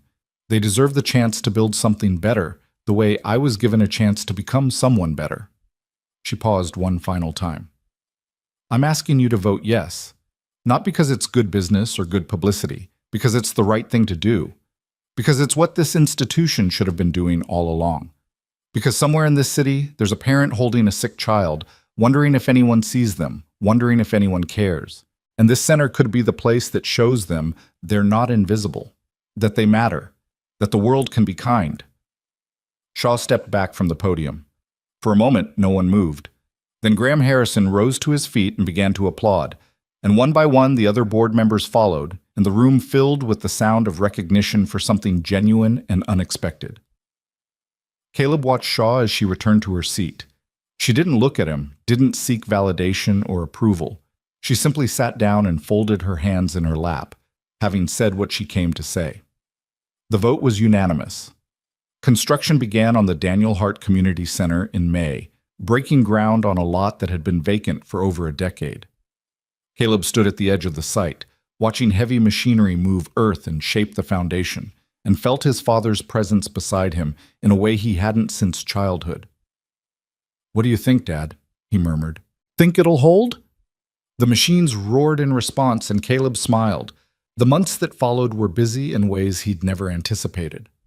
The foundation work consumed much of his time, not just the community center, but dozens of smaller initiatives that had grown from the original vision. Families were being helped. Students were receiving scholarships. The ripples of that moment in the bank lobby were spreading outward in ways no one could have predicted. Lily thrived. Her 9-month scan came back clean. Her 1-year scan was even better. Dr. Torres declared her officially in remission, with a prognosis that bordered on miraculous. She returned to school in the fall, making friends, struggling with math homework, coming home with stories about teachers and classmates and the infinite small dramas of elementary school life. One afternoon in October, almost exactly a year after the incident that had started everything, Caleb received a call from Graham Harrison. "The community center is ahead of schedule. We're planning a soft opening next month before the official dedication in January. I wanted to know if you'd be available to do a walkthrough." "Of course, when?" "How about tomorrow? I have some other news to share, and I'd rather do it in person." They met at the construction site the next morning. The building had taken shape over the months, walls rising, roof going on, interior spaces emerging from what had been blueprints and dreams. It wasn't finished yet, but you could see what it would become. A place of hope and help in a neighborhood that desperately needed both. Graham led him through the facility, pointing out features Caleb had helped design. The medical clinic with sliding scale fees, the job training center with partnerships to local employers, the after-school program with homework help and enrichment activities, the emergency services wing with case managers and housing assistants. "This is remarkable," Caleb said, standing in what would be the main lobby. "More than I imagined." "It's exactly what you imagined. You just didn't know you could imagine this big." Graham smiled. "Which brings me to my news. The board has voted to expand the foundation's scope. We want to replicate this model in other communities, not just here, but across the region. Maybe eventually across the country. That would require significant resources. We have the resources. What we need is leadership." Graham turned to face him directly. "I'm retiring at the end of next year, Caleb. I've been doing this for 50 years, and it's time to let someone else take the wheel. The board has asked me to identify a successor, someone who can carry forward the vision my grandfather started and your father helped build. Someone who understands that this institution is supposed to serve people, not judge them." Caleb felt the weight of what was being offered settle onto his shoulders. "You want me to lead the bank?" "Not the bank. The foundation. I want you to become the executive director. Full-time, fully compensated, fully empowered to shape the direction of this work." Graham placed a hand on his shoulder. "You've spent your whole life building things with your hands, Caleb. This is your chance to build something with your heart. Something that will last longer than any concrete or steel. I don't have a business degree. I don't have banking experience. You have something better. You have integrity. You have vision. And you have a story that inspires people to be better than they thought they could be." Graham's eyes were bright with conviction. That viral video wasn't an accident. It resonated because people recognized something true in it. They saw a man who refused to become ugly in the face of ugliness, who taught his daughter about dignity in the middle of being attacked, who stood for something when standing was hard. That's leadership, Caleb. Everything else can be learned. Caleb walked to the window, looking out at the neighborhood that would soon be transformed by what they were building. He thought about his father, who had spent his life creating foundations. He thought about Sarah, who had dedicated her nursing career to serving others. He thought about Lily, who was watching him to learn what kind of person she should become. "Can I have a few days to think about it?" take all the time you need. That night, Caleb sat on his porch and watched the stars emerge. Lily was asleep inside, her breathing slow and peaceful, her body healthy and whole. The night air was crisp with approaching winter, and somewhere in the distance an owl called its mournful song. He thought about all the moments that had led to this one: the day in the bank lobby, the confrontation with Shaw, the investigation, the surgery, the foundation launch. Every choice he'd made, every challenge he'd faced, every time he'd refused to become something less than what his daughter needed him to be. And he thought about the future, about the community center that would open in 2 months, about the families it would serve, about the ripples that would spread from this moment into years and decades he couldn't see. His phone buzzed with a text. Marcus. Graham told me about the offer. I think you should do it. Caleb typed his reply. What makes you so sure? Because I've seen who you are when things are hard, and I've seen who you are when things are good. You're the same person either way. That's rare. That matters. Another text followed immediately. Also because Lily would be really proud. Caleb smiled and set down the phone. He stayed on the porch for a long time, watching the night deepen, letting the decision take shape in his mind. He called Graham the next morning and accepted the position. The official dedication of the Daniel Hart Community Center took place on a Saturday in January, 1 year and 3 months after the incident in the bank lobby. The building was complete now, a gleaming structure of glass and stone that somehow managed to feel both impressive and welcoming. The neighborhood had already begun to change around it, with new businesses opening and families moving in who had heard about the services available. The crowd gathered in the main lobby was larger than Caleb had expected. Board members and foundation staff, of course, community leaders and local politicians, representatives from the nonprofits that would operate out of the center, but also regular people, families who had been helped by the foundation's work, individuals who had heard about what was happening and wanted to be part of it. Marcus stood near the front, wearing a suit that fit him perfectly now, his confidence evident in every line of his posture. Beside him was Jennifer Wu, who had flown in from Seattle to attend the dedication. She'd accepted a position consulting with other banks on how to prevent discriminatory practices, turning her painful experience into something that helped others. Mrs. Patterson was there too, in a dress she'd bought specially for the occasion, fussing over Lily's hair and reminding her to stand up straight. Lily bore the attention with patient grace, her butterfly bracelet catching the light every time she moved. And in the back of the room, standing quietly apart from the crowd, was Veronica Shaw. Caleb noticed her when he took the podium, and something passed between them, not friendship, not yet, but recognition. She had earned her way to this moment through a year of quiet work and genuine change. She had proven that redemption was possible, one day at a time. Thank you all for being here, Caleb began, his voice carrying through the speakers mounted throughout the lobby. Today we dedicate this building to the memory of Daniel Hart, a man who spent his life creating foundations. Not just the concrete kind, but the human kind, the relationships and principles and small daily choices that hold communities together. He paused, gathering his thoughts.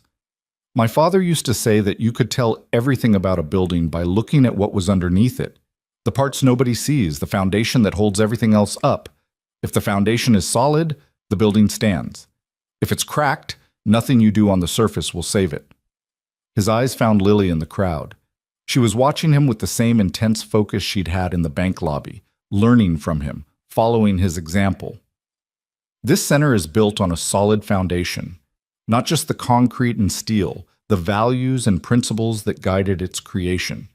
We believe that every person who walks through these doors deserves dignity and respect. We believe that circumstances shouldn't determine someone's worth. We believe that the world can be kinder than it often is if we choose to make it so. He thought about all the people who had helped bring this moment into being. Graham, who had believed in the vision. Marcus, who had risked everything to expose wrongdoing. Jennifer and Maria, who had refused to be silenced. Even Shaw, who had found the courage to change. The work we do here won't solve every problem. It won't eliminate poverty or cure every illness or fix every injustice. But it will help some people. It will make a difference in some lives. And that matters. That's enough. He stepped back from the podium. My father would be proud of what we've built. My wife would be proud. And I believe, that my daughter is proud too. Because she's the reason I do any of this. She's the reason I learned that courage isn't about being unafraid. It's about being afraid and showing up anyway. He looked at Lily one more time. We don't become ugly just because others are. That's what I told her in a bank lobby, on a day when someone tried to make us feel like we didn't belong. And she remembered it. She carried it with her. She taught me that words matter, that examples matter, that who we choose to be in our worst moments defines who we are. He smiled. So let's choose well. Let's build something that lasts.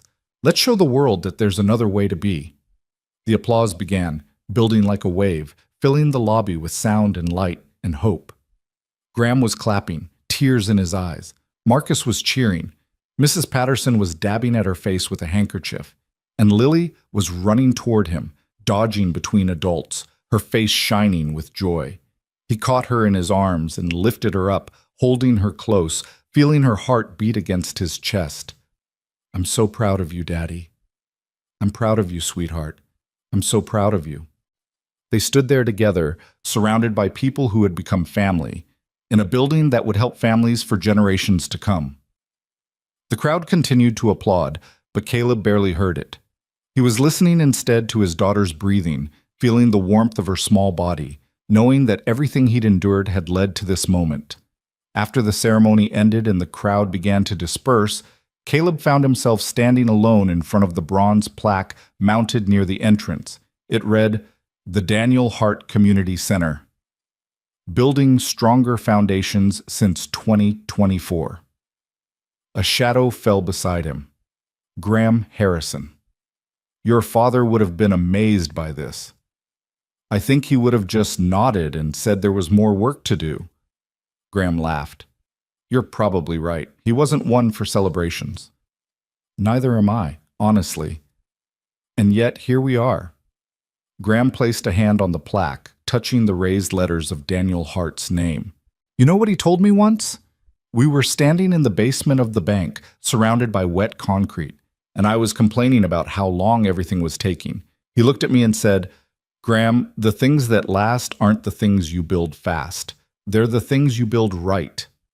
That sounds like him. It does. Graham turned to face Caleb. You've built something right here. Not just this building, the whole foundation, the way you've led it, the values you've instilled. Your father would be proud. I'm proud. Thank you for believing in me when you had no reason to. I had every reason. I saw what you were made of the moment you stood in that lobby, holding your daughter, and refused to become the person Veronica Shaw was trying to make you. That's when I knew. Knew what? That you were exactly what this institution needed. Someone who could show us what we'd forgotten. Someone who could remind us why we exist in the first place. Caleb nodded slowly, accepting the praise without deflection for the first time. What happens now, with the expansion plans? Now we build more foundations, more centers, more opportunities for people who need them. Graham smiled. And you lead us. That's what happens now.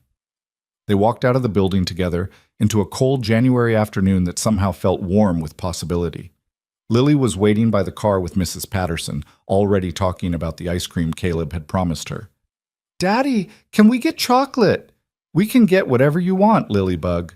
He helped her into her booster seat, buckled her in, and stood for a moment looking back at the community center. The setting sun caught the windows, turning them to gold, making the building glow like something from a dream. His father had built the physical foundation of this city. His wife had dedicated her life to helping others. And now Caleb was carrying forward both their legacies, creating something new that honored everything they had taught him.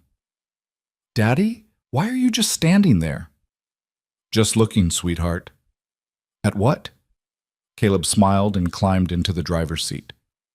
At the future. They drove home through streets Caleb had known since childhood, past buildings his father had helped construct, past the hospital where Lily had spent so many difficult hours, past the bank, where everything had changed. The city rolled past like a story being told, each block a new chapter, each intersection a turning point. When they got home, Lily ran inside to tell Mrs. Patterson about the ice cream she'd had, and Caleb stood on the porch watching the last light fade from the sky. His phone buzzed with messages, Board members congratulating him on the speech, Marcus sending a thumbs up emoji, Jennifer Wu writing that she'd cried during the dedication. And one message from an unknown number. I was there today, in the back.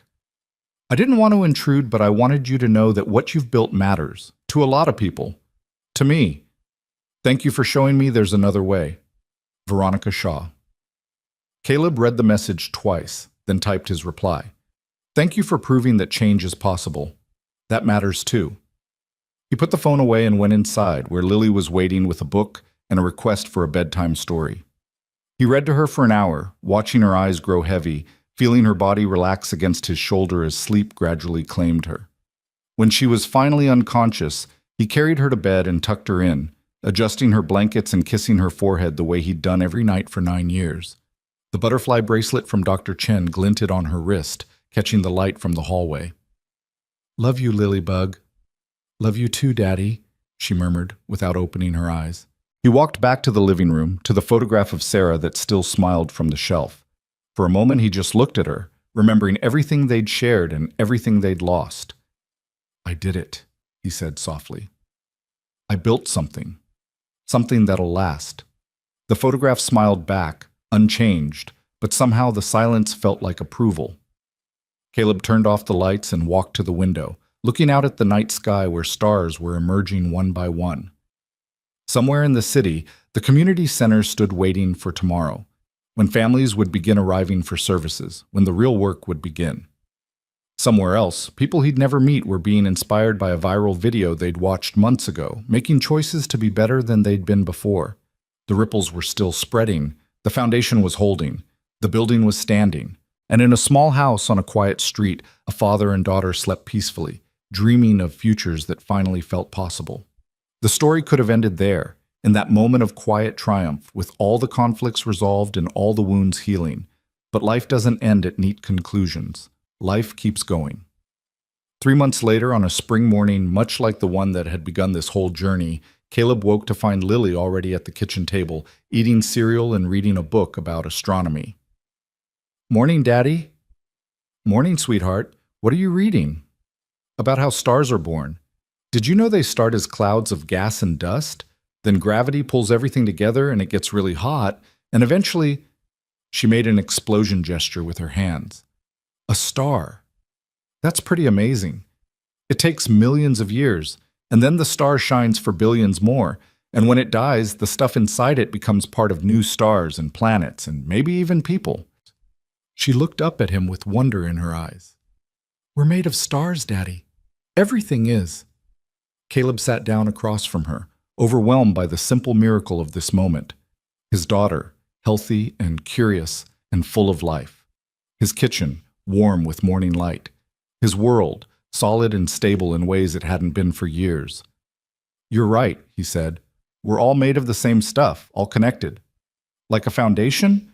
He laughed, surprised by the connection she'd made.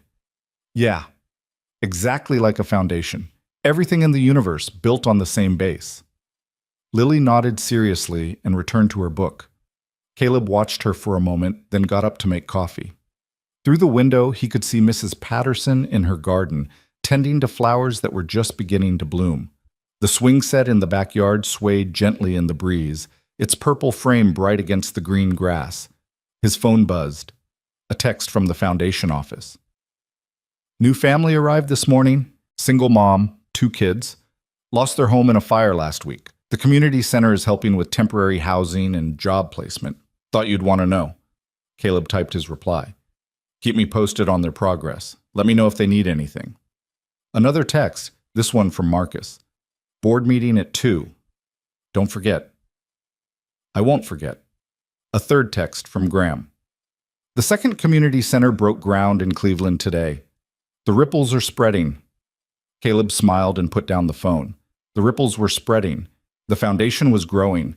The work continued. He poured 2 cups of coffee, set one aside to cool for later, and sat back down across from his daughter. She was still reading about stars, lost in the wonder of the universe, unaware of everything her father was thinking and feeling.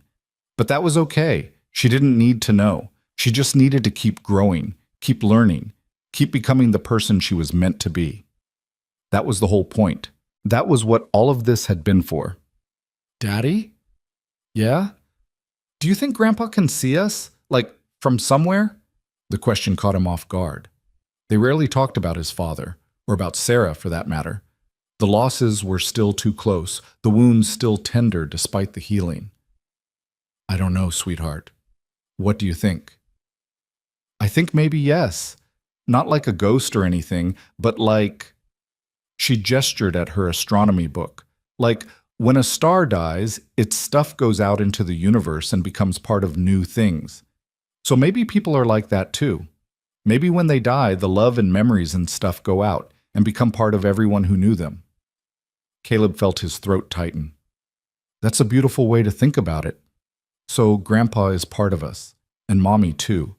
They're in our foundation. Yeah. His voice came out rough. Yeah, they are. Lily smiled at him. Sarah's smile, he realized, the one that could light up a room, and returned to her book. Caleb sat very still, feeling the weight of everything she'd just given him without even knowing it. The love and memories and stuff. In our foundation. That was exactly right. That was exactly what he'd been building, without ever putting it into words. A foundation made of love and memory. A structure that would hold long after he was gone. A legacy passed from generation to generation, growing stronger with each passing year. His father had built it first. Then Sarah had added to it. Then Caleb had taken his turn. And now Lily was beginning to build too, laying down her own foundations, learning what it meant to be human and kind and strong. The ripples would keep spreading, the work would continue. And somewhere, somehow, Daniel Hart and Sarah Elizabeth Hart were watching. He was sure of it now. Not as ghosts, but as foundations. The concrete beneath the marble, the love beneath the life, invisible and essential and permanent. Caleb finished his coffee, kissed his daughter's forehead, and prepared to face another day. There were board meetings to attend, families to help, futures to build. The work never ended, but that was okay. That was the whole point. The story that had begun in a bank lobby with a tired father, a sick child, and a woman who decided they didn't belong had become something else entirely. It had become a story about foundations, about what holds us up when everything else falls apart, about the choices we make when no one is watching, and the people we become when everyone is. Caleb Hart walked out his front door into a spring morning full of possibility, and the sun shone warm on his face, and his daughter's laughter followed him down the driveway, and the world felt for the first time in years exactly as it should be. Not perfect, never perfect, but solid, strong, built to last, a foundation worth standing on.